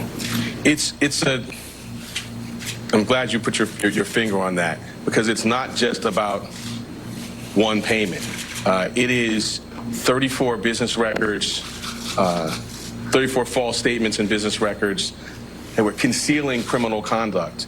And the earlier question about New York State election law, when I talked about conspiracy to promote a candidacy by unlawful means. Those unlawful means, we allege, include the conduct set forth in the statement of facts, which is additional false statements separate and apart from the charged ones in AMI documents, planned false statements to taxing authorities. It is not just that one $130,000 wire payment. Thanks so much. Mr. Bragg, can you comment about any incitement of violence by former President? point do you think of that order is necessary? Manhattan District Attorney Alvin Bragg holding a short news conference, shedding a little more light on the thinking behind this indictment against 34 charges against former President Trump related to falsifying business records. And let me go around the horn here with our panelists. Laura, first of all, this is now hinging, it sounds like, on a state crime that makes it a felony, not a federal crime as we had anticipated. Well, he mentioned federal crimes too. Obviously, there's federal limits on the amount that you can contribute to a campaign, and that's what Michael Cohen, of course, pled guilty to back in 2018. The idea there being that by making the payment to Stormy Daniels, suppressing that information out before the election, that was in effect a campaign contribution to Donald Trump, because it made sure that that information didn't get out before the election. So he's using that as a hook. He's using state election conspiracy as a hook, and he's also using tax issues as a hook, but not actually charging those as separate counts. So, but does this allow him to make this, we've talked about an untested legal theory, now does it become a tested legal theory? No. If anything, I think this makes it a little bit more complicated and a little bit tricky for him. Generally, federal election law issues are prosecuted by federal prosecutors, and there's going to be a swift motion to dismiss, I would predict, if in short order, from the former president's lawyers saying all of this should be preempted by federal law, meaning that this should have been brought by federal prosecutors, not by a state district attorney in Manhattan. Now, whether that will succeed remains to be seen. You see the district attorney saying, look, we brought plenty of false business record case. He's saying it's bread and butter.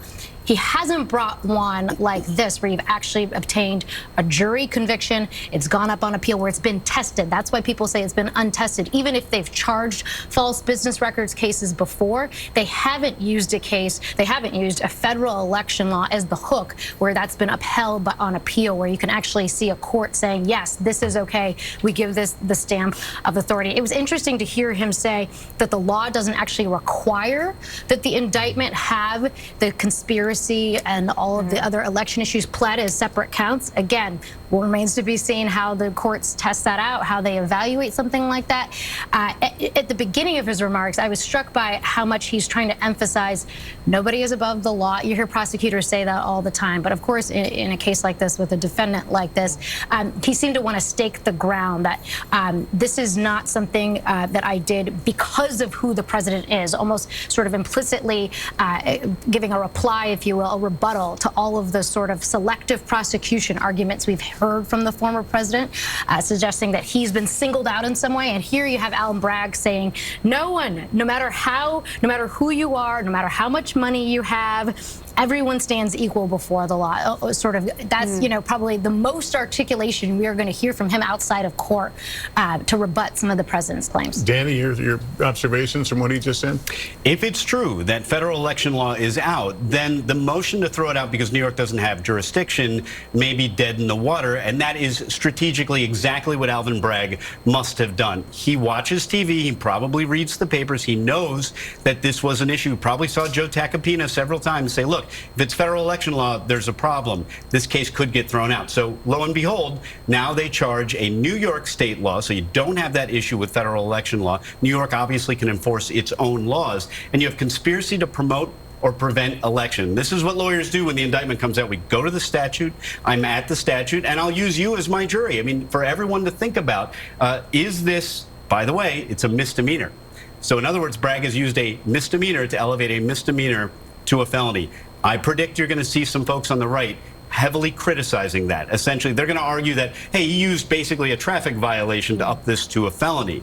But did two or more persons, obviously, probably Michael Cohen, did they conspire to promote or to prevent an election? So we can take prevent, probably throw that out. They weren't trying to prevent it. Were they trying to promote it? Conspiracy is a specific intent crime. You need to prove that he had the specific intent to promote an election. Now, if another reason, now we get into that issue, well, what if the real reason, what if 70% of the reason was to avoid family embarrassment, which, by the way, Michael Cohen said that on the record when he pleaded guilty. So that's what Michael Cohen has said in the past. He can't really deviate from that now. So, you know, this is what defense attorneys do. We start thinking about what makes reasonable doubt. Do I think he could be convicted on these facts? Sure. I mean, I think it's possible. But there are some defensible points here, and we're going to hear about them in the coming weeks and months. All right. I want to go to Chuck Todd right now, moderator of Meet the Press, our political director. What are the implications of all this, Chuck? You've heard some of this conversation right now that there are parts of this case that will likely be challenged with a good deal of attention. Oh, we lost Chuck Todd. Apologize. Let's go to Garrett Hake now. Garrett was inside the courtroom. Garrett, tell us about what you saw and the body language and the tone of the room.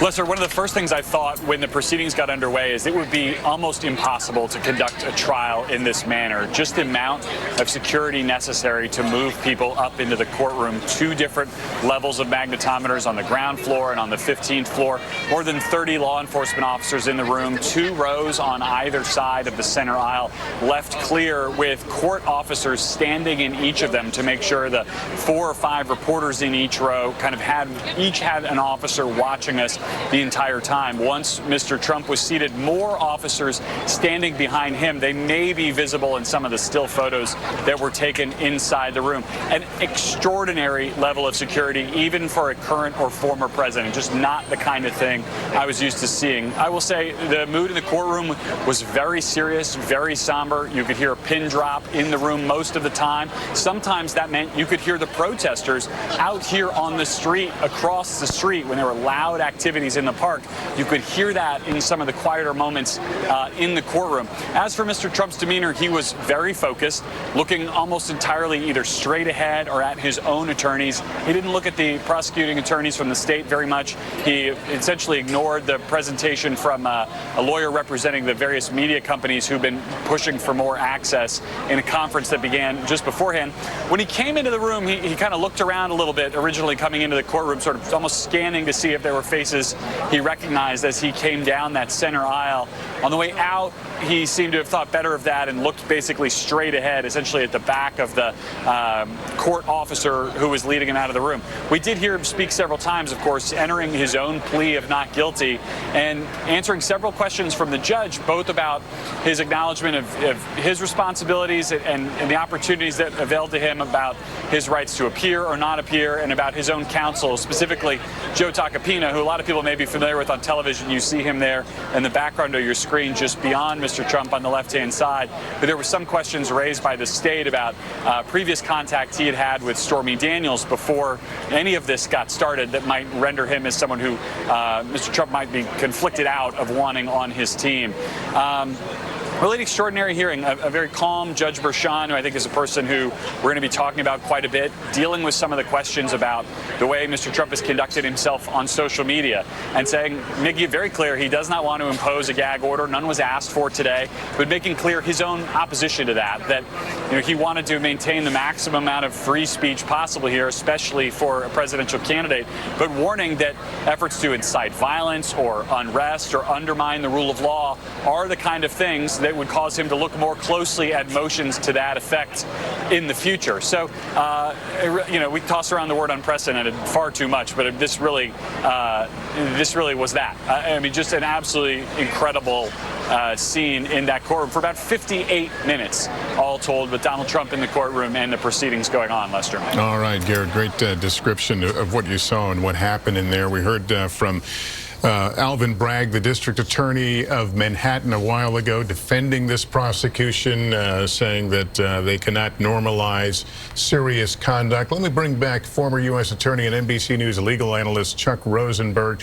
You heard that news conference just now. What stood out to you about how they built this case, essentially?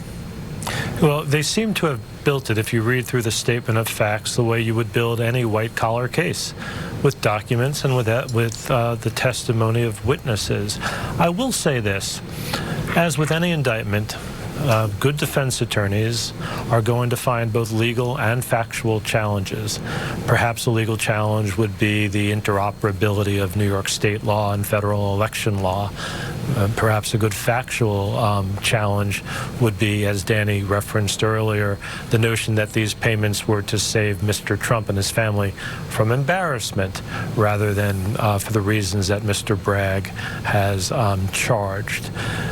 That said, Lester, there will be multiple challenges to this and these charges in this indictment over the coming months and perhaps longer if we end up in a trial, and I suspect we will, because inevitably some of these charges are very likely to survive legal challenges. It's going to be a difficult trial. These things ought to be difficult. Prosecutors ought to be put to the test when they're seeking to convict someone and perhaps take away their liberty. I think Mr. Bragg talked about it in the right way. Nobody's above the law. And as the center of finance, New York and New York County, Manhattan, takes these types of crimes seriously. This is an unprecedented case, but it's not a statute that hasn't been used before. And we heard Mr. Bragg talk about that these cases are commonly prosecuted by his office. This is the center of the financial world. But I think that the defense has put the question out there, would anyone else be facing this particular set of charges with these, statement of facts? Yeah, and it sort of gets to the point, Lester, what you mean by anyone else. You mean anyone else who was running for president? Anyone who was not running for president, I guess. Right. I mean, there really is no one else to compare Mr. Trump to here. What you're getting at, and I think it will be the basis of a motion to dismiss, is whether or not there was a selective prosecution of Mr. Trump. That's a type of prosecutorial misconduct. If you select people for impermissible reasons, race or gender or their political party, and similarly situated people are not charged, perhaps because they're of a different race or a different gender, that is sort of a prima facie, an apparent case of selective prosecution. I expect we will see some allegation along those lines and a motion to dismiss. But there's nobody else like Mr. Trump. It's not as if there were Democrats running for president who were making hush money payments in New York County.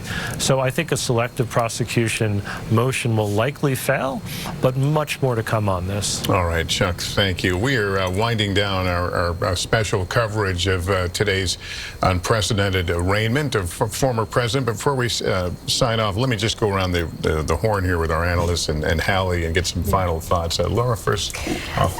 It's striking. We've talked for so many days and weeks here about all of the other legal issues facing this former president, all of the investigations, all the scrutiny he's under, and many have mused about whether this was the right first case to bring, given everything else that he is facing.